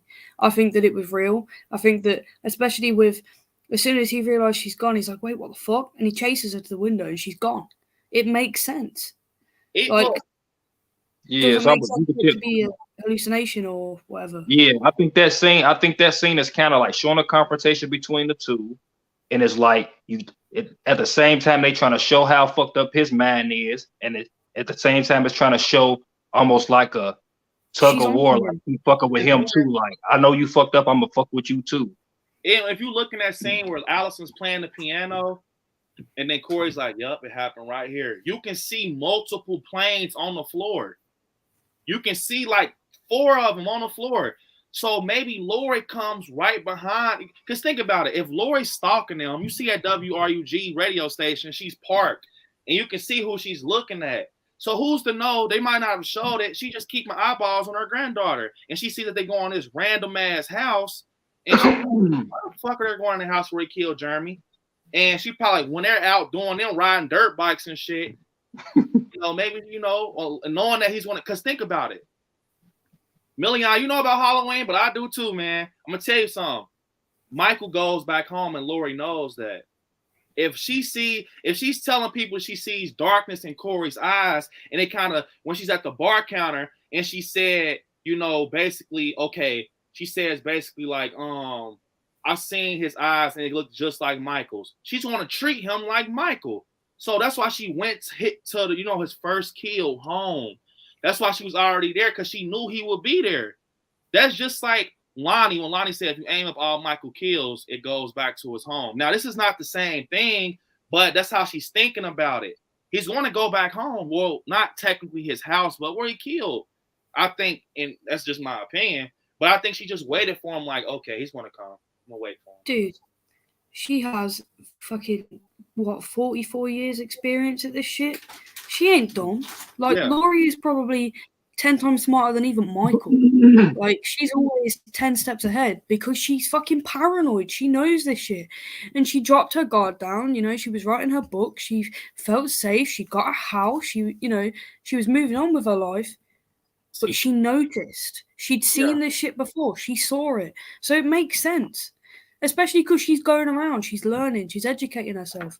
I think that fucking Laurie saw this shit coming. And we see that in the movie. It doesn't make sense. For me, it doesn't make sense for it to have been, like a hallucination, because the continuation, what you see after, wouldn't have made sense if it was an hallucination. Like the scene you're on about where she's telling Allison, fucking stop seeing this boy. It doesn't make sense.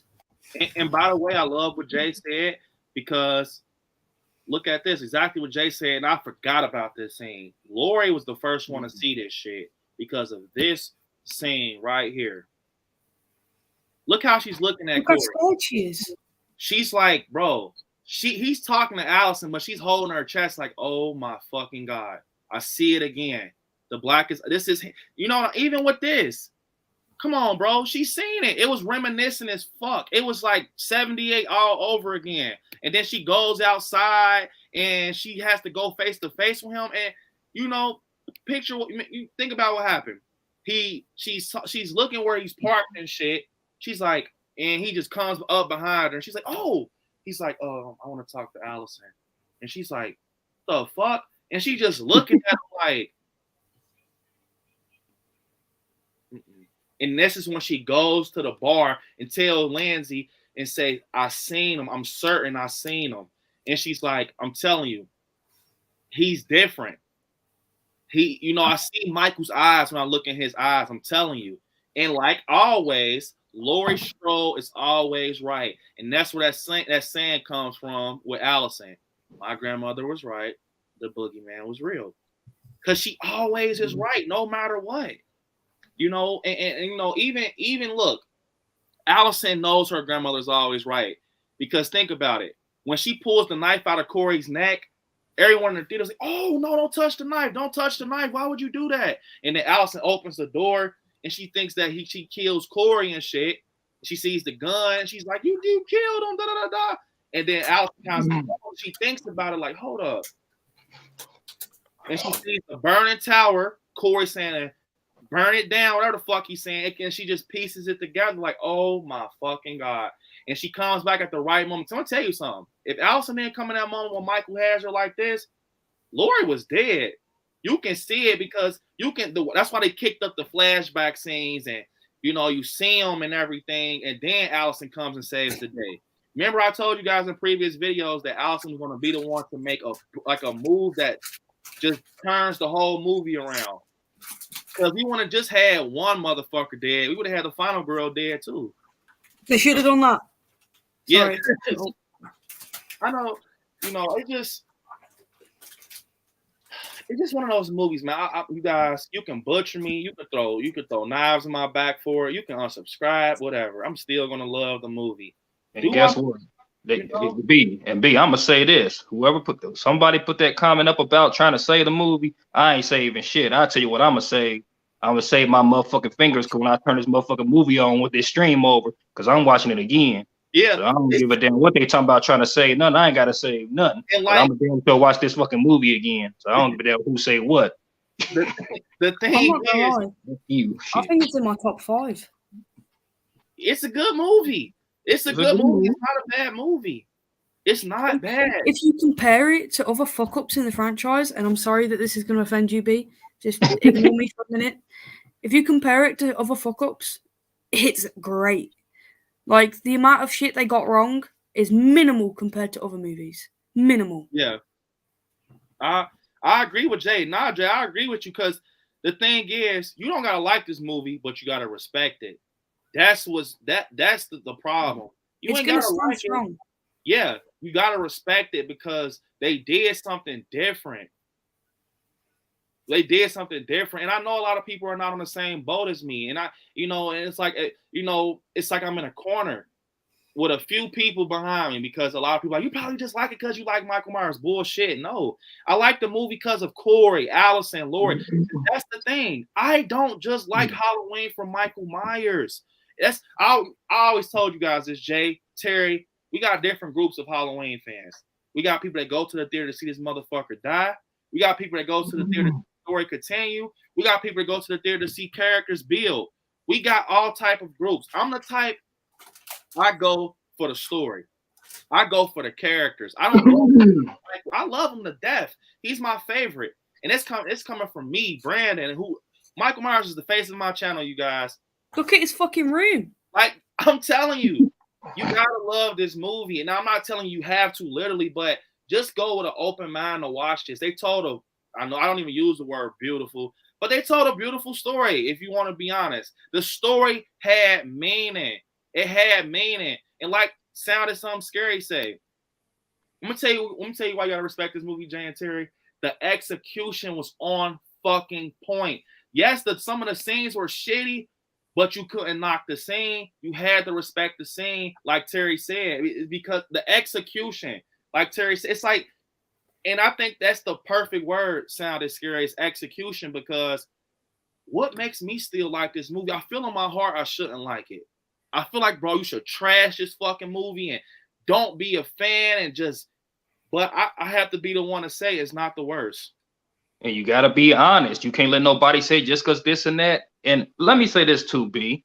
You got to be careful with your franchise and stuff like that and the stuff that you like, because it's always going to be people, even if you didn't really like the Halloween movie, it's going to be people that didn't even see the movie, y'all, that's going to try to infiltrate our community just to come on and troll and put their little 1 out of 10 and trash and all that, and didn't even really see the movie, just so they can be able to try to knock your franchise.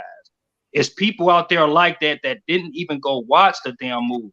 So always be aware, it's people out there like that. You got to watch those type of people that just want to get on and troll and don't even fucking really like nothing at all. Yeah, you know what I mean? I just, at the end of the day, like I said, Million said, I like Scary. Ain't nobody unsubscribing to Scary. We ain't having that. I appreciate it, Million. You and all your support. But at the end of the day, I want everybody in the chat to know this. We're going to do a part 2. We didn't even dive into half of this shit. But I'm going to tell you guys something. I'm the type, I don't give a fuck if Jamie Lee Curtis herself said this movie was trash, I'm gonna like it because I like it. I like it. I fucking like it, bro. Like, people don't like The Conjuring. I like The Conjuring. A lot of people don't tolerate that shit. I like it. I don't enjoy Scream 5 that much. You know what I'm saying? It's just shit like that. I just don't. I just don't, Jay. I like it, but it's like the ends. Scream 5 is like Halloween Ends. It's like, you like it, but it's shit they fucked up with, which, what was it? They have not been in the movie a lot. It was just like shit like that. And let me tell you why. That's where shit fucks up. That's why we don't like Ends, because we didn't get the guy we wanted. Full-blown front line, killing, blood, slicing necks, you know, and shit like that. The music kicking up. You know, you just don't. It's just like. But I still don't get how that makes somebody say a 1 out of 10. That means you saying the execution and everything was trash. And that don't make no sense. The thing is, Million, whoever said it, it's bullshit. It's bullshit. Someone saying that you're not a real Halloween fan because you like this movie. How? Halloween is not Michael Myers, man. It is him. He's the face of it, bro. And he can't carry the franchise by himself. But, bro, Laurie is just as big as Michael Myers. The story, the score, bro, it was a point in 78. They had critics watch Halloween 1978 off the score. They said it was the worst horror movie ever. You put the music behind it, everyone loves it. What's up with that? And I'm going to keep on saying it. For the folks, put down in the chat, I want to know. For the folks who say Halloween Ends was 1 out of 10, what the fuck do you rank the fucking what's the fucking movie, Brandon? That weird, you know what movie I'm talking about? With the fucking record playing, the fucking record player, Jeepers Creepers. What you rate that fucking bullshit? Yeah, right. That's a terrible movie. Jeepers Creepers Reborn. You know, like listen to me, guys. Shit is crazy. You like Halloween 6, but you don't like Halloween Ends. How? He fucked his niece. How? That's what I don't get. You guys praise Halloween 6, but you don't like Halloween Ends? A movie that had a great plot, a great story. Yeah, like Good Die. I'm going to keep watching it, bro. I'm going to just keep watching it because it's not the worst movie. It is not. It had bullshit in it, yes. It all have bullshit in it. Yeah, it had fucked up shit, but you can't name too many movies that don't got some bullshit in it. Like, come on. 2018 is perfect.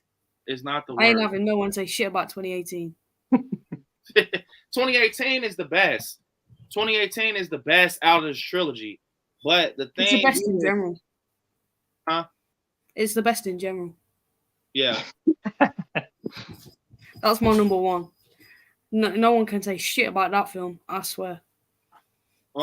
Kirsten said it's perfectly fine people to have differing opinions on movies, and we should all respect each other's opinion. This is exactly what they said, Kirsten, before the movie came out. This movie will divide fans. It's divisive. You're going to have people that were always on the same page or are no longer on the same page with Halloween. And the reason I like this movie because I didn't set my expectations high. That's another thing. I told Terry that when I went in, I was nervous because I didn't have my expectations set high like 2018 or Kills. I went in there taking it for what it was. I knew what it was going to be. I kept telling you guys, I had people on my chat saying, there's no copycat. You can believe what the fuck you want to believe. I told you. It was in the... Michael doesn't have 5 fingers. When he opened the door in the trailer, like, bro, this motherfucker doesn't have... That silver ring, look who had that silver ring on a dirt bike. Corey. He wore the ring through the whole movie on a dirt bike. You know the ones I hate, Jay? I hate the ones that make fake accounts and make fake reviews and stuff like that and bash the movie and they ain't even seen the movie. They just want to get in. You know, that's the type of stuff that I don't like. And that's what I get pissed off about. Because you have people that come and infiltrate the community and then people who actually fans of the community, they start taking hold of that stuff, not knowing that it's fake accounts and everything. You know what's worse than that, Terry? when you have the ridiculously religious, and I'm not saying nothing about religion, the ridiculously religious are like, this movie will bring darkness into your home. This will give the devil a way into your soul. And I'm like, and it's like, I just met that actor. Me and Brandon just met that actor at Horror Hound. Yeah. It's a fucking movie, right? I just, to be honest, the movie is not the worst. And I'm fine with my decision. 8 out of 10 for me. And I will go to the end of the earth trying to state why I like it, because it's not about the movie in general. It's why I enjoy it. It's just as simply as that. Is my opinion. My opinion doesn't affect you. You can either support it or not support it. Either way, I don't give a fuck. I don't care. I'm not going to lose any sleep. I promise you I won't. The other side of Terry is, I like the movie. If you get mad at me because I like it, you kiss my ass. Hey guys, right? I'll tell you Put it that. this way. The people that aren't watching the movie, that don't like the movie, don't want to watch it again, means our internet connection will be better. Yep. Yeah. It's just, it's just like, to be honest, people hated Kills. Now, Kills has some cringiness in it, but you got full-blown Michael. This motherfucker's taking out football teams of people. He's lifting motherfuckers in the air, throwing them. He's knocking people brains out their head, but you still aren't satisfied. As fans, people keep saying they're tired of seeing the same shit. When they give you something different, you sit there and complain. Yep. They don't know what they want. The Mac, man, I don't like negativity in the chat, man, bro. Peace. But anyways, like I said, you guys, when the movie is just like, when you think about it, why complain? We keep talking about we want something different, and I'm gonna keep saying this. It's not perfect. Listen to me. This movie isn't perfect. This movie isn't perfect at all. It's not perfect. It's far from perfect. But is it good? Yes, it is good. Like, bro, so I'm gonna tell you guys, what's the perfect Halloween movie? Michael chasing Lori around Haddonfield, going up the steps, throw her over the fucking banister. He cuts her arm again. Her sleeve is ripped. She unmasks him. She sticks him in the eye with a fucking hanger. And guess what? We get 78 all over again remixed. That's what you guys want. You want a remix 78. God damn, 40 years. I don't want to keep seeing the same fucking shit over and over again. I'm not gonna lie to you. And I think that's why people get annoyed with the Scream movies. So, you gotta learn from other franchises. You gotta learn from your own franchise. You gotta learn from your fans. And everyone was crying out for something better than what they said Kills was. And Kills wasn't even bad. People went from saying that film was shit to loving that film. So it just shows you that that's probably what's going to happen with this film. It's going to take a year, maybe 2. People are going to get sad because there's no Michael Myers content at the time. And it's going to grow people that don't like it at the moment to love it. Because right now, everyone's just sour. Everyone's just a little bit sad about it. Everyone's going to feel different in a year. You watch. You want to know what's crazy? Do you want to know what's crazy, Jay? I promise you to fucking God. I had a friend that said, what's your favorite horror movie? I said Halloween 1978. He said, bro, that movie's shitty. Bro, you said you can't even get into it. I said, damn, why can't you get into it? He said, bro, the month. We're not friends anymore. He said, why can't you get into it? He said, bro, because you can't kill him. What's the point? I'm like, what? He's like, bro, it's boring. It's a slow burn. It's boring. When we know what that told me that day, people just don't see the bigger picture. You go into a movie, and this is where a lot of people fuck up as horror fans. You go into a movie with an expectation of a movie from a trailer, or you hype yourself up to have your brain already locked on some shit you want. A lot of you guys went in theaters wanting Michael to bust down a door, fucking slice people up, and go to the next house. Like, I mean, I would like to. I'm not telling you guys that. It was a lot of shit that was shot wrong. I promise you. It was some shit like that scene where he roughs Michael up. I fucking hated that. I hated when he fucking threw Michael on his back and he said, you're nothing but a man with a Halloween mask. It's the worst scene in the fucking movie. It's the worst scene in the fucking movie. Probably the worst scene in the franchise. Yes, worst scene in the franchise for me. You never should have Michael on his back. weak. And you just take the mask, you got fucking Corey crawling like get the fuck out of here. Hey, B, right? We gotta talk. Michael fucking his niece is still worse than that. Yeah, well, I forgot about that. Yeah, that with the Jamie Lloyd shit, that is bad. But like, you know, it is the worst scene in this movie, though. It's the worst scene, bro, because you see Michael just standing dormant. You just know Michael's gonna fucking uppercut his ass with a knife or something. This motherfucker is wrestling with a 21-year-old back and forth. And he's like, come on, bro. No. I hated that scene, bro. I didn't hate it for the concept. I hated it because I saw my superhero, a person that I looked up to, be defeated. And that still don't take it to no 1 out of 10. Yeah, it still doesn't. I pushed forward through that scene. Now, this is when I decided the movie was on some bullshit. This is when I decided, you guys, ending scene. And it wasn't the ending scene how it was shot. It was the length. It was the length, and it was me and like I told you guys, I'm not gonna just tell you guys what you did wrong. I'm gonna tell you guys what I did wrong. It was me having high expectations for at least the ending. I had high expectations for the ending, not the whole movie. I was thinking they were gonna nail the ending no matter what. It was too short. 78's fucking fight was longer than that.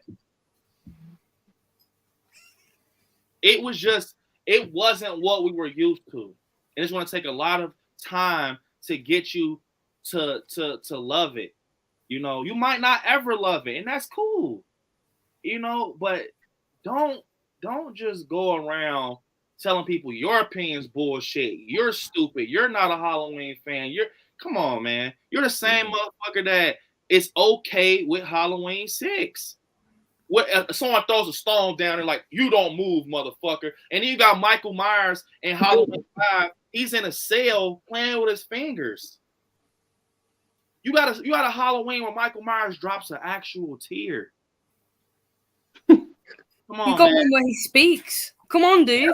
You got one where the motherfucker says, die. You got one with a fucking unicorn in it. He lifts and a whole and a floating spacey lady on the side. He lifts a whole fucking van. My Aunt Rosie said it was weird seeing Michael weak. It was weird seeing him weak, and that's what hurted me the most. You guys, that's, you know, it. And by the way, hey Aunt Rosie, appreciate you coming to the stream. I appreciate it.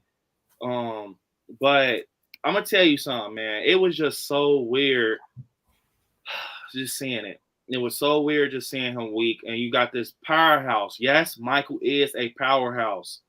This motherfucker lifted up someone in the air off their feet. And I think they spoiled us. You guys might hate this. I'm going to tell you guys the truth. You know, I'm not like every other content creator. This is me. This is not scripted. This is raw. This is how I talk when I'm with Jay behind the scenes. This is how I talk to Terry behind the scenes. I'm going to tell you the truth. We were spoiled with this. We were fucking spoiled with Halloween Kills. And that's the truth. And you guys just don't want to hear the truth. We got spoiled with seeing Michael fucking going crazy. They overcompensated because they knew what they were going to do with ends, right? So let me put it to you like this, guys. For those that aren't sold on the movie, for those that think it's a low in the 1 to 10 spectrum, watch it as a trilogy. Tell me if you feel content when you watch 2018 Kills and Ends all together, because then you've got your mass killing from Michael. Because that's what you've got to see it as. This is a trilogy of 3 movies. Add 78 in if you want to, because obviously it's a continuation. But they've done it because there was a lot of killing in Kills. Yeah. If you watch 2018 Kills and Ends, you're going to feel more satisfied than you do right now, because you're going to have seen Michael kill for an hour. Yeah. I feel like, and to be honest, you can't even be that upset with this, because it's like, when you think about this, it's this. I'm gonna tell you guys something. This probably will wake some of you guys up. I'm just making sure that everything is all right. But look at this. So we were pissed that Lori I don't know about you guys. We were pissed that in Kills, Lori stayed in the hospital the whole time. I know I was. Yeah, me too. But in all reality, we wanted her to fight Michael in that movie, right? We did. But then once she would have did it and went to the house, was like, "Come on, Michael, let's go." And he fucking grabs her stomach and rips stitches out. It's like, why would you do that? She's hurt. Come on, bro. Which one you want? You want reality or you want fake shit? That's why you got to understand with Halloween. These fucking writers, they went for real life. They didn't go for no happy Halloween fucking snakes coming out the mask. They didn't go for that. They went for some real story-driven shit. Like, that's what I'm saying. We were complaining that Lori wasn't in Kills as much, but how could she be? She just got out of surgery. Michael, he got beat the jelly. I swear. He got beat the fucking jelly. He got shot up close. He got fucking stabbed in the back, beat with poles, all types of shit. Now, this is about to lead up to a scene that makes me scratch my head. He kills Mulaney. He picks the chick up in the house. He obviously has strength, but he loses to Lori. And Corey. How? I think the reason he loses to Corey is because, like Million said, he's training him. Like I said earlier, he was trained by the shape. He knows how the shape moves. You know how the shape kills. He knows how shape works. So he's going to be able to overpower him, especially if he's, supposed to be the next shape or the successor or whatever you want to call it. Yeah. He was trained by him. You know, he know how he. If you're doing karate and you're fighting against the same person week after week after week, you're gonna learn the pattern of how they move. Yeah. It's the same shit. It's the same shit. And that's the thing. I'm not gonna call myself a purist. You guys do what you feel is what you look at me, how you look at me. But I'm gonna tell you something. Halloween, that's my jam. You could tell me about Scream. You could tell me about all this. And I don't know too much about like Friday the 13th. That's Jay's jam. Scream. I love Scream though. I love Scream. Friday the 13th, man. I get into it. But Michael, it's over. It's like you can't tell me shit about that I don't already know. So my job, after I seen this movie, I knew my job was going to get harder here on the channel because I wasn't going to feed you. I wasn't going to hide how I really felt. Just to be a part of a trend because everyone's on Reddit saying fuck this movie. That's not you guys will never trust my reviews if I lie to you, right? You will never trust my reviews if I lie to you. You would like Brandon he just want to be a part of something. I had to tell you guys how I really felt. I like this movie, I love this movie, but it is some bullshit in it. And my job just got a little harder, and I'm okay with that because if I know by the end of this journey with this movie that I got some people to see the bigger picture of it, and I don't fucking promote for Universal or nothing like that, but I don't want you to get your happiness took away from you because you see someone next to you saying, fuck this movie. I just knew my job got a little harder when I left the movies. I knew that's why I slept on. That's why I didn't rush into a live stream. I'm like, it's going to get harder. People that believe this movie is going to be something great, and they question me. But the thing is, you guys, I'm still the same Brandon from speculating in this chair right here. Because I knew that was going to happen. I knew that they were doing that. And that's what I think you guys need to learn. And just learn that you're not going to get everything you want, in a movie. Now, you can hate it, but just don't make somebody feel bad for liking a movie.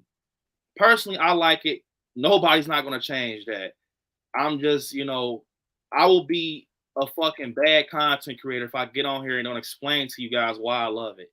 That's the least I can do is let you guys see why I feel how I feel about it. Instead of me just getting on here and say, I hate it. Fuck it. It's stupid. Allison, she's being slutted out. No, I'm not doing that. Because I enjoyed it. Simple as that. Why I enjoyed it? I'm still processing that. I'm still processing why I like when I feel like I should hate it. That's just true. Michael said, Million said Michael did have a partner. He was training a successor. Any being wants to reproduce itself, especially when facing mortality. Yeah, you see Jay's cat. Dude, let me show you the picture I just got Shay to take. Hello, move. Right. This is how I was sat streaming, and they've just moved. Wait. They're literally sat right on me. Yeah. I've got 3 of them, and all 3 have been on the camera. Yeah. Jay, man. Million also said, I don't see Michael weak in the end. It took a lot for Laurie to stop his post. He ripped through his arm while pinned down. Imagine what that felt like to one of us. Which, that is true, Million. It took a lot for him to do that. He was literally crucified on the floor, and he just rips. And his shit, he was willing. He already doesn't have one hand.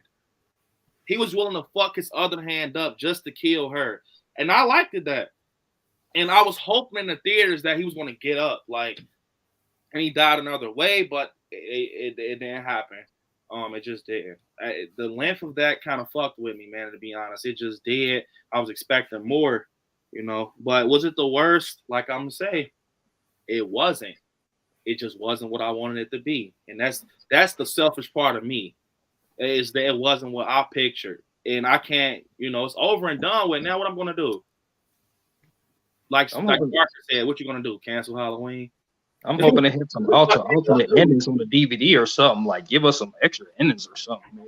Denisha said, Brennan, doesn't it bother you that they did Michael dirty weekend? Yeah, I think that is the case that affects me the most. They didn't give him a chance, in my opinion. Every time you seen Michael, he was either weak or getting his ass kicked. But then he laying down all week looking like, come on, get up, Michael. He looking like a sucker. You know what? Right? Maybe Michael was tired. Maybe he didn't want to fight. He is 65. If we're talking about, throughout this stream, we spoke about how real this movie is and how it tackles real issues. This is a 60-odd-year-old man who's been through a lot of shit. He's hid for 4 years. Michael's done, mate. Like, he's just not. He doesn't want to anymore. And I get that. Even serial killers get to a point where they're like, do you know what? I'm done. Yeah. Yeah, like Shay said, if he didn't want to get killed and get caught in the end, you want to let him. We've seen that in the past. Yeah. Michael was done. Michael was done being Michael. And he died the way I bet he wanted to die. Fucking doing what he likes to do. I doubt he'd have wanted to just fucking die in the sewers and be eaten by the rats. Yeah, I agree, Jay. Yeah, I agree, though, what Jay said, because it was like David Gordon Green said that this Michael is in bad shape. He's tired. He's going away like a hurt animal in the sewers. And he's waiting to die. That's exactly what David Gordon Green said, and that's what we got. That's your guy's problem from not listening to him. That's one thing I'm going to give credit to the directors, the filmmakers, the cast, because they told us early. Nick Castle said the ending is twisted. James Jude said the ending was powerful or whatever. I seen what he meant by powerful. Erotic, I didn't see that. Jamie Lee Curtis said that a lot of people are going to hate this. And guess what? She knew it. She knew that this was going to happen, and it really happened.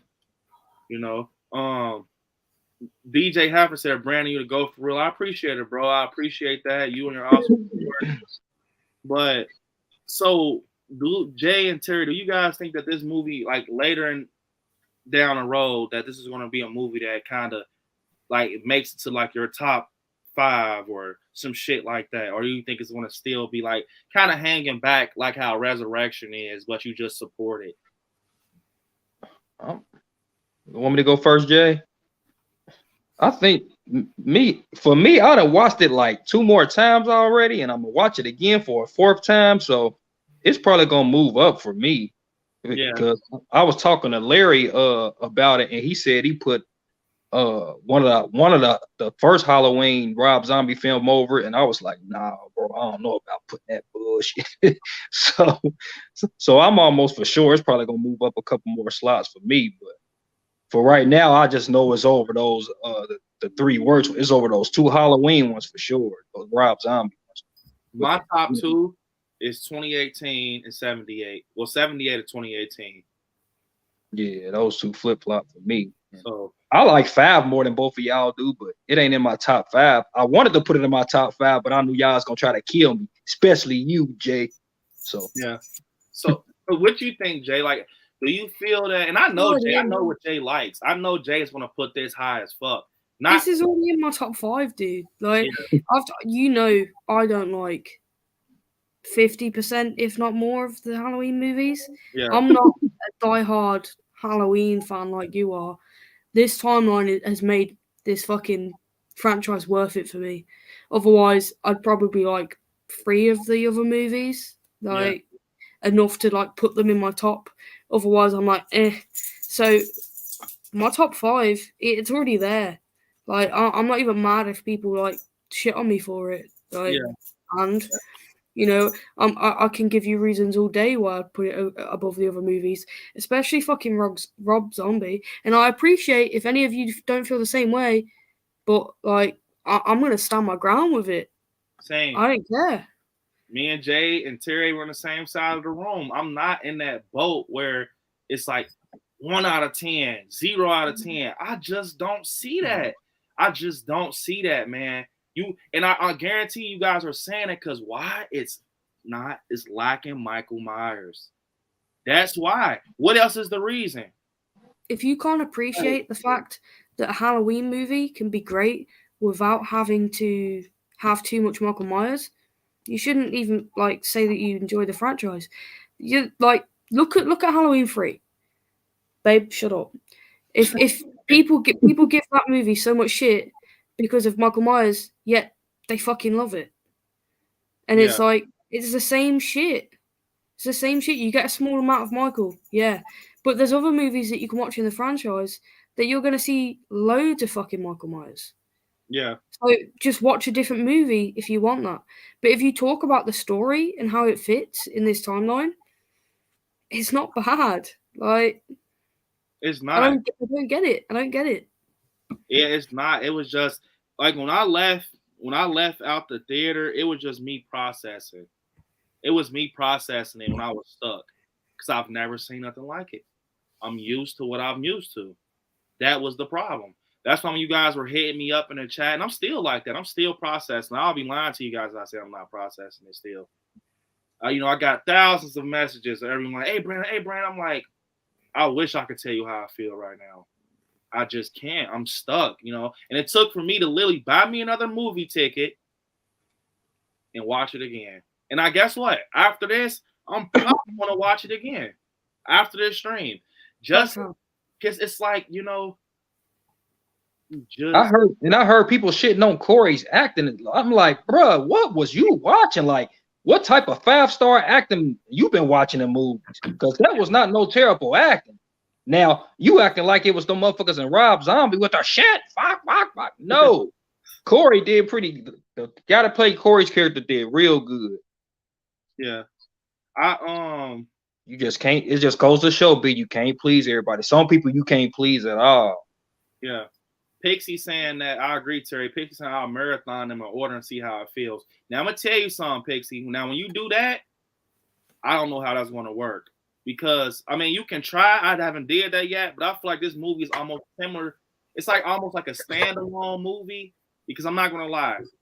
I think they continued it in a good way, but it's going to be like,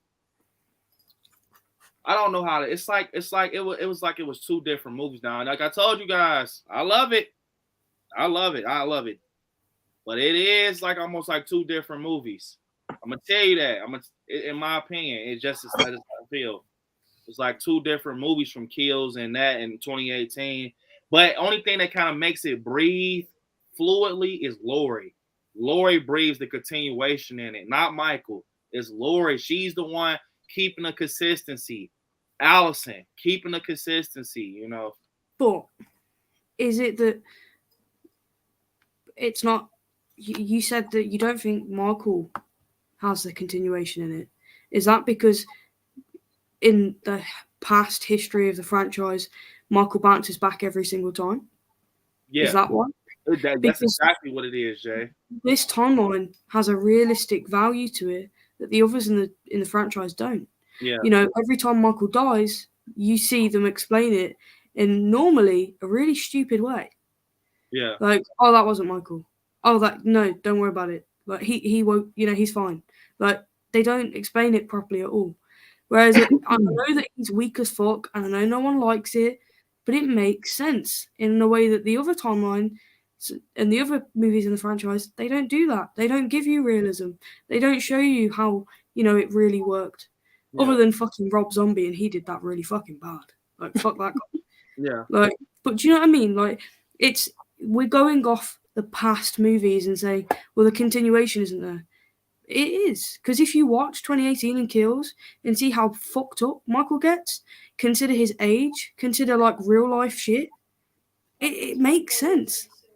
It's realistic, He's living in the sewers. He's probably got the shittest diet on earth. Like, he's gonna be weak. He's not killing people, so he's not got the like supernatural power that some of us think that he has. It makes sense for him to be weak as fuck. It's horrible to see as a fan of Michael Myers. Yeah. But it makes sense. I agree. I agree exactly what Jay said. That's the big part, in my opinion, that I feel like that's why people don't like it, because it's too real. That's why I said in my review, it's a real movie. I got a comment, someone said, what you mean by a real movie? What I mean by real is Michael's 65 years old. You see how he looks when he pull the fucking mask off. Gray hair. That was weird. Yeah. Like how he looked. Like a wizard. Like a fucking wizard, bro. Yeah.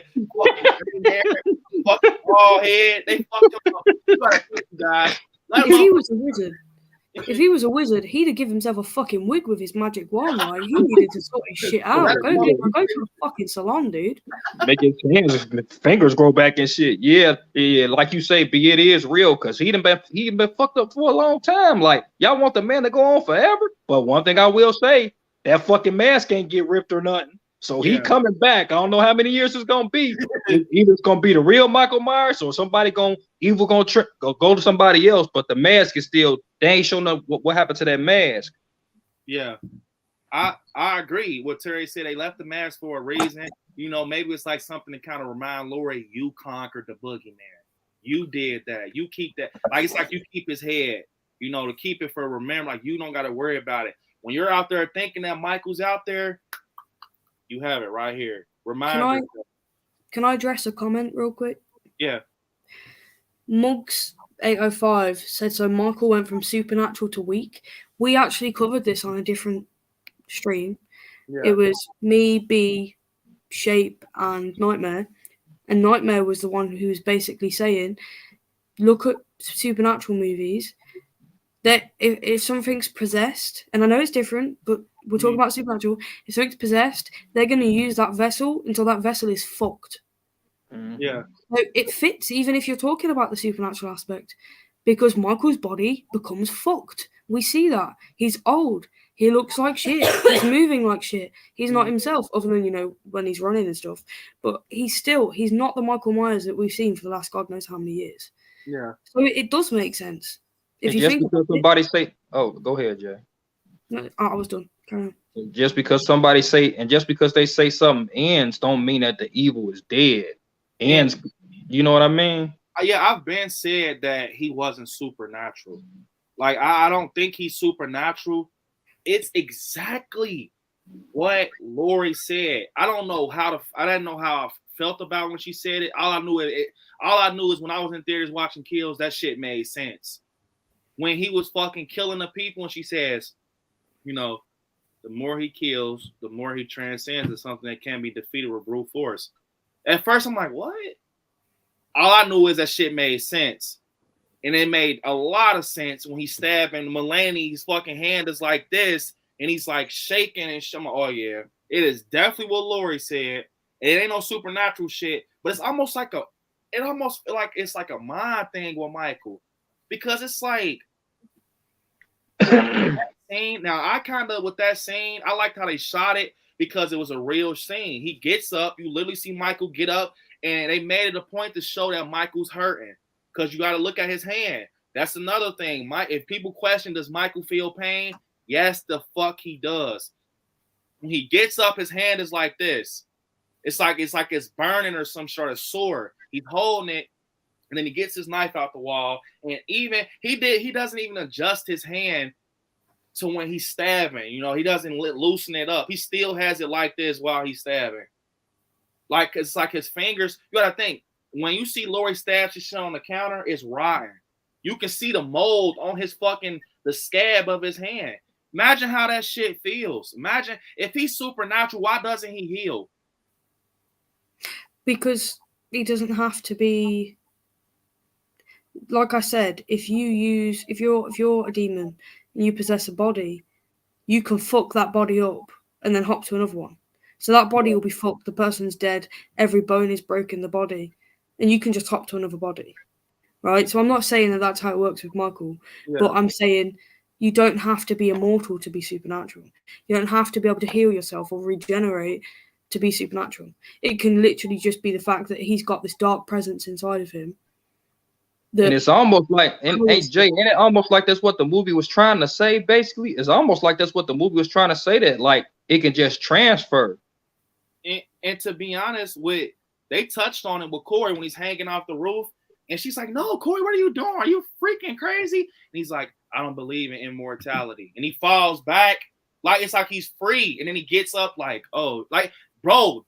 I'm telling you guys, watch the movie again with a different set of fucking glasses. Because it's like, when he does that, it shows you, like, if Michael would have been in that situation and failed, guess what? Think about this, you guys. When they fucking cut him in 2018, he fell down the stairs. What did Michael do when he's in the basement in 2018? He gets right back up like nothing hurt it. What did he do in 78 when she stabs him in the gut, the torso, pokes him in the eye? She's fucking going to the door frame. What does he do? Get right back up. That's what it was a significant meaning behind that when he drops off the building. Yes, it wasn't that high of a fall, but it showed you he's Michael. The evil is in him now. He's not afraid. And that's what I think. And that's why he kept looking at his hand, because he was wondering that. I think Corey was wondering, like, bro, like, okay, this motherfucker's injured. He has fucking bullet wounds on him, and I fucking cut my hand on glass, and he's looking like, okay, like, do I heal? Do I feel pain? And, and shit like that, because, the chick slams his hand in the door. He obviously feels pain. So he's like, ow, what the fuck? Like, but he's looking at his hand, and it's like, it was a weird scene where he's looking at his hand, and he's just like, how can I feel pain? But it was almost like he was confused. But he's seeing, like, and then he sees Michael fucking put her on the wall, and he's like on the window looking like on some sinister shit, like it motivates him. It's weird. Like, that's the shit that kind of gets weird. That's when it gets weird right there. He keeps unwrapping his hand, he keeps wrapping it, and then to a point, he eventually, once he's in full shape, when he kills Willie the Kid, he doesn't have the wrap. He doesn't have it anymore. It's bare hands. So it's like, damn, you recovered fast. Damn, it was one day. You got to think, it was like one day, and he's already using that hand. And you could see him doing this in the movie. He's like stretching it out and shit. Like, bro, it's something. I'm telling you guys, it is fucking deep, bro. Like, they were trying to show you guys something. A lot of you motherfuckers just didn't catch on to it. That's the truth. We just didn't catch on. Yep. If you go back and look at this scene, when he's like, right, this, bro, you will catch it. I'm telling you. When he's fucking like looking at his hand and all that shit. Look, right here. This is a picture of his hand. He was checking it out and to see, like, bro, what the fuck? Like, I bleed. I think he was kind of curious, That's my opinion. I might be wrong, though. I really might be wrong. Let me see. Aunt Rosie said, I kind of think that the evil transferred into Allison. Monica is so big on that. Monica really thinks that the evil went into Allison. That's all she was saying. She's like, bro, and she said, and they said, she just said leaving Haddonfield city limits and shit. Bro, I'm telling you, man, she, Bro, they saying in one of the endings that it transferred into lore. Yeah. They said they scrapped it. He Ghost 100 says something interesting. He says, if you watch closely, Michael actually shows some compassion with Corey. like a proud father after he snapped his neck. I mean, yeah, I could kind of see that, but I think the evil was no longer in Corey once he tried to grab that knife. I think if he could, he would have tried to kill Michael. Or maybe he felt like, I'm the new Michael. Get the fuck out of here. You're injured. I'm going to kill you. Now let me continue. It could be either one. I don't know. I think he called him an old man. He shouldn't have no compassion for him. You say I'm just a man. Watch this. I ain't gonna lie though. Michael would have killed him one-on-one. Either way, Michael would have killed him one-on-one. Like full blown Michael. Oh yeah, hell, bro. You think he killed Cameron? Thanks for the super chat. My guy Donnie says, no way this is a 1 out of 10. Like people are bugging. Is it the GOAT Halloween? No, but it's not ass. But I wonder, what is your ideal ending, guys? Simply a longer fight, changing locations, like in 78. Wow, that's a good question. I think my ending would have been this. My ending would have been that Michael and Lori would have had a good fight. And usually Lori doesn't get a lot of battle wounds. She'll get one painful wound. But I'm talking, I wanted Lori damn near crawling out the house. Like crawling with one arm out the house. And she kind of like collapses and they put her on a stretcher or some shit. Like put a fucking oxygen mask on. Like I wanted it to be to the point Lori barely makes it. And the next morning the sun shines in her face and she has like bruises. Like after she got off too easy. That's my thing. She got off too fucking easy. And like Nightmare said, Michael Myers, you gotta chip off layers with him. And I also said this: Michael is a brick wall. He's a whole damn house, bro. It ain't no way that you finna do that to him. Even if I feel like Michael's the type, and I seen they try to show that because obviously David Gordon Green and me are on the same page. Yes, I said we're both on the same page because he knows that Michael's gonna always have that little extra energy in him, that little extra fight in him to kind of make him bring himself. Like it's like he has like emergency energy, like he has like emergency get back, and he always had that with all these movies. Every movie in the franchise, Michael always had like an emergency get back, and I think that's why he made the scene where he snatches his hand out the knife. And he showed like he was gonna kill Lori because it was almost like Lori gave up. Because you gotta think, Lori was fucking him up, smacking his hand with the pan, nailing it in there. But when he was choking her, she's seeing these visions and shit.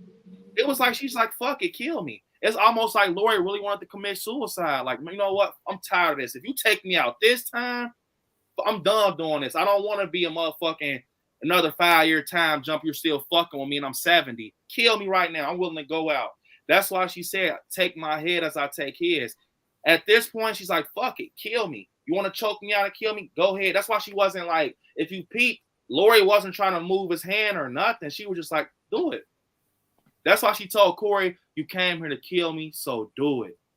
She wanted to die. She was fucking, that's why she shot all the bullets at the wall. I'm not, like Lori was basically saying, I'm not going to kill you. I just want to show you I'm not the one to fuck with. So she shot the bullets at the wall and she just threw the gun and said, you came here to kill me, Corey, so do it. You're a killer, right? Kill me. Like, and I think that's why Allison ran in the house like, I'm not letting this happen this time. I'm not letting it happen this time. Because she was about to, hey, I'm telling you, I'm going to tell you how it would have happened for me, Donnie. Michael killed Lori. Allison comes in and she sees Lori laid out on the counter and Michael fucking grabs her and then guess what the fight becomes? The new generation of Lori and fucking an injured Michael Myers. And then Allison takes him out. But, I mean, that's kind of rough also because it's like, damn, now you knocked Lori off the map. But after what Lori did to him, like nailing him up, bro, she got her flowers. She's fucking stabbing him in the heart. She's fucking him up, you know? But I just think they kind of didn't add a little extra to Michael. That's it. That's how I would have kind of ended it. When he choked her, that would have led into another fight. That would have led into another fight when he fucking choked her. And I would have made him snatch his other, or I would have made him choke her, or like, I don't know. How do you guys say Michael's weak, Jay and fucking Terry, when he throws him over when he throws her over the thing with one arm in a trailer? Same scene. He picks her up by her fucking neck and throws her. So how is he weak? You know what I'm saying? Like some of the shit doesn't add up. Bro, you know how strong you gotta be to pick up a female that weighs like 175, 150 and throw them by their neck, not their While weight. you lay down on your back. Yeah. Like, come on, bro. That's what I'm saying. It's some bullshit in this movie. It is some bullshit. I'm not lying. It's some shit that doesn't make sense because if he can do that, Jay and Terry, when he throws her, why couldn't he do that when he grabs her when he's laying down? Why couldn't he do it a second time, like pull her and toss her over him and take the knife out of his hand and then boom, part two. I think he was done.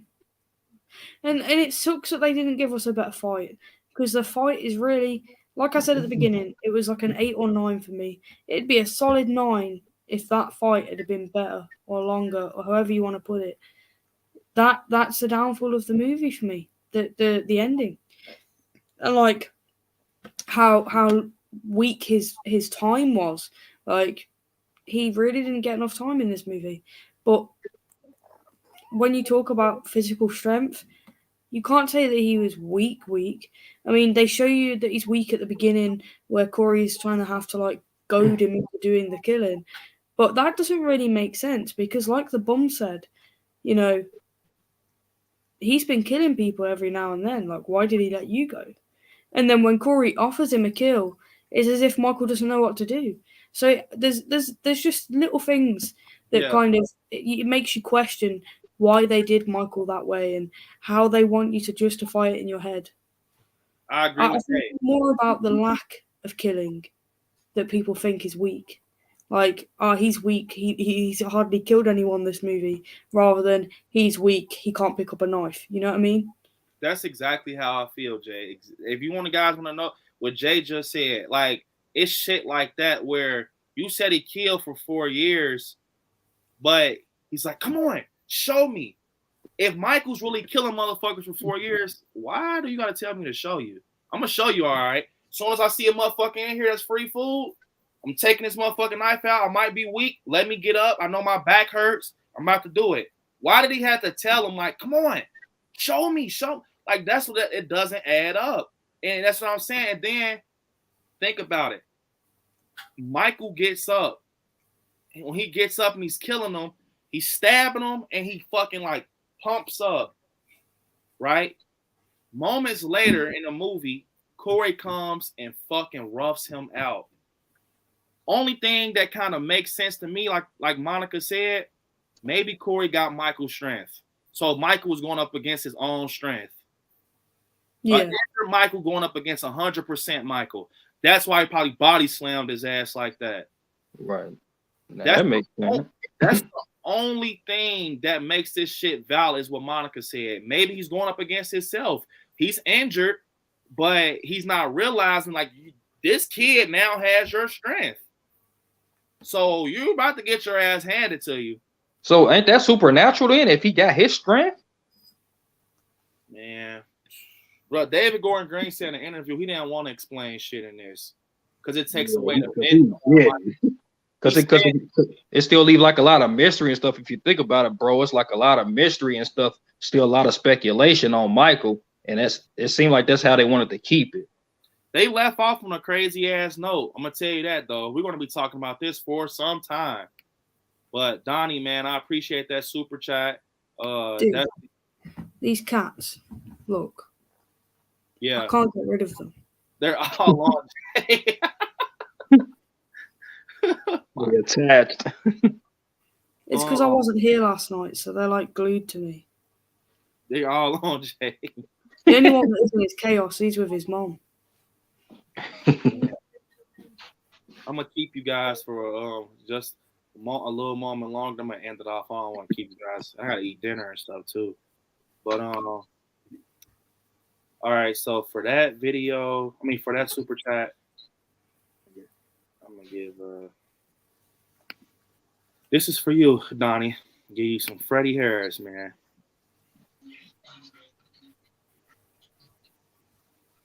Entertainment begin out.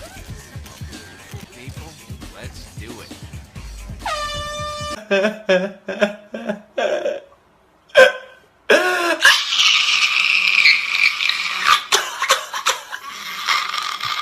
Shut the fuck up.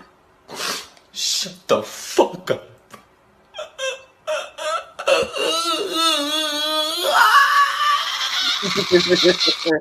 That's how you motherfuckers are about that movie. I was about to say that's how people are when we say we like it. Yeah, yep. That's exactly how. If you guys want to know how motherfuckers are when we say we enjoyed the movie, that's how, shut the fuck up. What's up, Rosalia? What is up? Nice to see you in the chat. Million saying that I like Scary. I'm in love with the Nick Castle cameo. Yes, people is not talking about that. Where he's like, hey Scarecrow, see anything you like? Kind of giving like, a hat tip to PJ Souls. That's fucking crazy. I have a foot in my face. Hold up, you girl.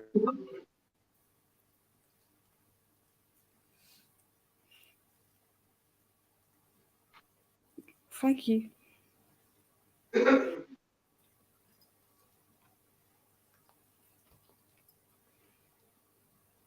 Would you guys not fight, please?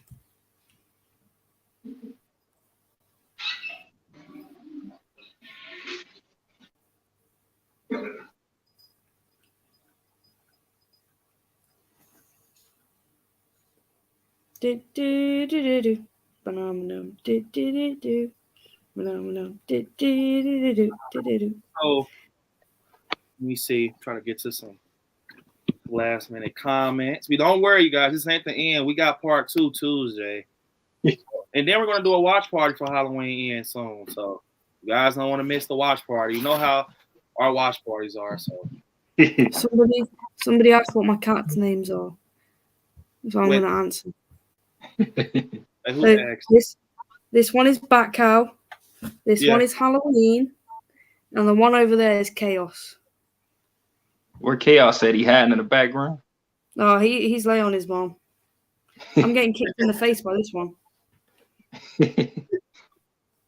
Oh. See?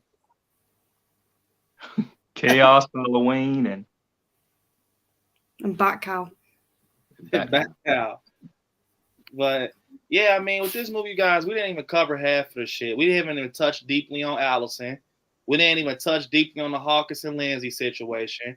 We didn't even talk about what the fuck possibly Corey's mom could have been doing to him. She kissed him in the mouth. Yeah, what she put that part and why did the dad say that?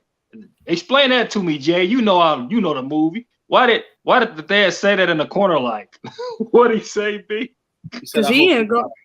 Yeah, he said, I hope you find love. He's like, I ain't fucking found it. Look how crazy that bitch is. Yeah, I didn't fucking find this motherfucker's crazy. She done kissed you in the mouth right in front of me. I swear to God, I feel like he's there to protect his son. Like, man, that kill was wicked when he stomped on the head. Like I loved Ron too, though, that character. He was funny. And I loved how he gave Corey his first bike because he felt bad for him. Like, hey man, this is the bike. It's not in good condition. But Corey was super happy. Like, that's why you gotta love Corey, bro. He went to work. He helped Allison with her car. He was like, I'll help you. That was real. That was regular Corey. He was. And I think the fact that you didn't see a reaction when his dad died, and he was like, you know what? If he's gone, Mom's going too. I think that shows you that he was like becoming like Michael, because you could have killed Michael's parents in front of him, and he wouldn't have even stuttered. Like, and that's the same as how he reacted when his clearly preferred parent died in front of him. Yeah. So that's obviously she's like, boys that something don't get custard for dessert. I'm like, man, shut the fuck up. Fuck that custard. Stay out all night with girls. Yeah. Guys, because you want them to spend a night with you, yo weird ass. Shay said I'm wrong. Shay said it's boys that keep secrets. Oh yeah. Don't tell her about the bike. Oh yeah. Yeah. She said, and then his dad's like, don't tell her about the bike. Oh yeah. The boys that keep secrets don't get custard for dessert. Yeah, man, shut the fuck up, bro. I would have cracked your ass right in the head. I would have started my killing early. I was like, you know what? I would have took the motherfucking table. I would have took the table thing off, the little cloth thing off the table. I would have made myself Bob Michael Myers and put my glasses on and killed their ass right there. No, just drown her in custard. You want fucking custard for dessert? Here you go, bitch. Have your fucking custard. I don't want no custard. Kick that shit on the ground. You motherfucker, you trying to kiss me? Kick this I think custard I on the offended ground. her. Hope She was you like, find "Oh, love. Motherfucker, I hope you find love. Me and Brandon looked at each other like, what the fuck? Who put this in the movie? I'm not gonna lie, bro. They definitely didn't put that scene in there because this how it's supposed to went down. But Yeah, see, that's what they cut stuff. They must have thought the movie was gonna be too long, so they cut stuff out. Cut that love part out, man. All that love shit, man. yeah, yep. So I mean, they didn't. I know bro. I'm gonna end up missing Jay again, bro. Like I really be missing Jay, you guys. Like you gotta love Jay, man. Next week I will be on any stream because not this week coming, the one after. Yeah. Because I'm not in uni that week. We have a break. We have a week off. So any stream, I'll be on. Definitely. Got it. You guys, we got Jay back. He's in uni right now. So I always tell Jay, man, school first. This is gonna always be here. But yeah, man, it's always cool having Jay on, man. You ain't gonna be on the part 2? No. Come on, Jay. Dude, I got assignments. Yeah, Jay. It's okay though, because we're gonna always talk about this though. We got Scary at Nights coming up during the winter time, all type of crazy. I'm gonna bug you in your inbox, Jay. That's fine. You ain't bugging me. Do you know what? I'm actually kind of gutted that I'm not going to be there for part 2 because I know Nightmare is pissed. Yeah, I haven't even spoke to him properly about it, but I know he is pissed. I know. Said, fuck that bullshit. I'm waiting for him to do a movie that's like, fuck you, David Gordon Green. Just, I'm gonna tell Nightmare I'm gonna put up Pumpkinhead 1 versus Halloween Ends and see which one wins. I had seen a super chat from Shape, but I can't find it. I was towards the bottom. I want to make sure I get Shapes. And then you guys, I'm gonna kind of start to wind down and close. I gotta eat dinner and watch Halloween Ends again for the motherfuckers that say it's shitty. I gotta eat some custard. I gotta put my cats away so I can like have some personal space. You don't understand. I'm being like trampled on. You can't see this one.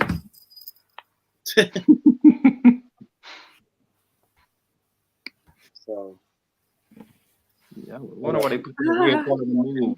I'm so man, this is crazy. The Shape in the Shadow says transfer of evil to Corey. Yeah, and we're gonna have Shape on there too, so we're gonna get to talk to Shape. So you guys don't want to miss. We're gonna get into it. We're gonna do it some more. I got Welcome to How to Feel episode 8 is gonna be Halloween Ends too. So yeah, Shape, it's definitely something with transfer evil and everything. Wait, that's Thursday, isn't it? Yeah. You know, I'm free on Thursdays. Yeah, Jay, if you want to get on, yeah, you can get on it. Terry, if you available, if you want to get on, yeah, definitely. Just let me know. I could bring you guys on Welcome to How to Feel. So I gotta talk to Nightmare. Nightmare, he's gonna be on Scary at Night. So Tuesday, Nightmare is gonna be on. I want to say so. But yeah, we're gonna do Thursday too for Welcome to How to Feel. So we got, like I told you guys, we got a lot of Halloween Ends content coming. You don't gotta worry about it. Well, we gonna have to get Kirsten and all of them on here too. So I told them that I was gonna do a Halloween Ends watch party. And I was gonna do a raffle. I was gonna do like a raffle to bring supporters on, like channel members, to watch it with us, like we, and talk while we're, share their opinions on it, kind of break it down while we're watching it. So that, I ain't get to say what my best ending would have been. My favorite ending would have been if we would have got Larry ass on there, so he just throw Larry ass around on the football field. Them motherfuckers said to put Larry ass on there. Dude, mine would be if fucking Corey and Arson killed Michael and Laurie and disappeared off into the sunset. That would have been very nice. Yeah. She was sure getting evil. She might as well have black eyes the way she was acting. Yeah. That's what I mean. She should have smacked Laurie up the side of the head. Laurie accidentally falls and dies, Then Corey kills Michael to stop him from killing Arson, and then they disappear.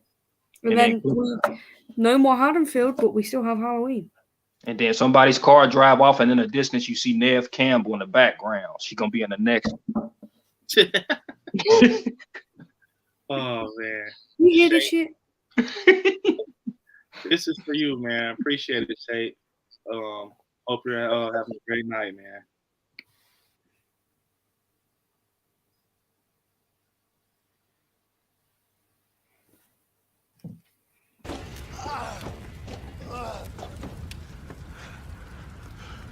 Trick or treat, motherfucker.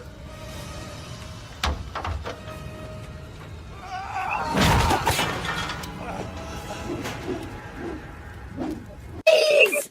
Jesus Christ. Man, gotta love that video. What if that would have been the ending for this one?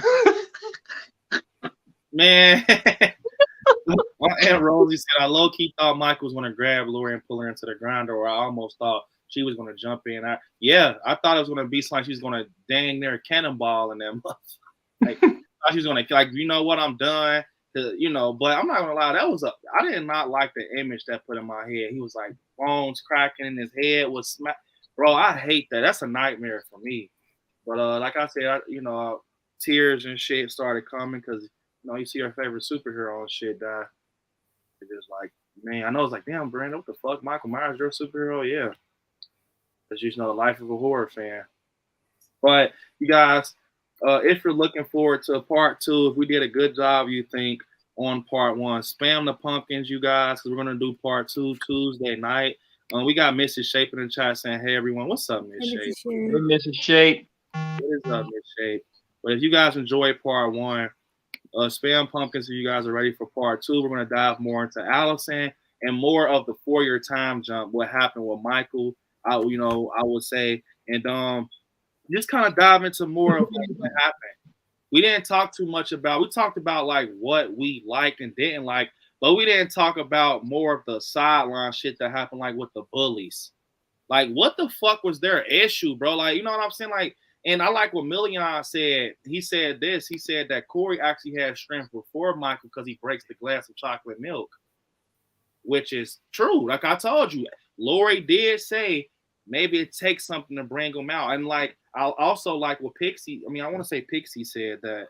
Was it Pixie who just said that? Someone just said something very interesting. I just lost it, but whoever just said that maybe it's here we go. It's actually Pixie. And I love that she said maybe it's Haddonfield that's making people evil. And that's what they were kind of trying to point towards. Michael, that's the reason. Maybe Haddonfield is pushing people to become monsters because look how they treated that guy who jumped out the window on Kills. Yeah, they were the monsters behind that shit. So, everyone's ready for part 2. You guys, I got a video drop for you guys tomorrow that's Halloween Ends related. I'm pretty sure you guys know for like the next few weeks it's going to be Halloween Ends because it's here. There's so much shit to talk about with this, so much shit to break down and, just figure out. So, but unfortunately, I want to let these guys go because I had them long enough. Let them get back to their families and chill and eat dinner because that's what I'm about to do. But if you haven't, go subscribe to Terry. His channel's Everything's Terry. And check out my guy Jay Rippers. I said, what the fuck? My guy Jay the Ripper. My guy Jay the Ripper. I'm trying to say Jay. My guy Jay the Ripper's fucking Instagram. He covers horror over there. And he has awesome memes. And I'm gonna keep when I post. When I can remember to post. Yeah. Jay's been busy though, you guys, to be fair. He's been busy. And I'm happy for Jay. I'm actually happy for him. So, he's doing something. Shit. And I'm happy for Jay. But like I said, this is home for him. He's always on here talking horror with us. But most of all, to you guys in the chat, we appreciate you all so much for hanging out for part 1. This is only part 1. We got part 2 Tuesday for Scary at Night. So you guys know how that can get. And if you haven't already, like the fucking video, please. Definitely. If you haven't, you guys, we finished off with 82. We finished off with 82. So definitely, you guys, if you haven't liked the video, we appreciate it. And yeah, man, this was fun. I'm happy that I got to talk to you guys about it.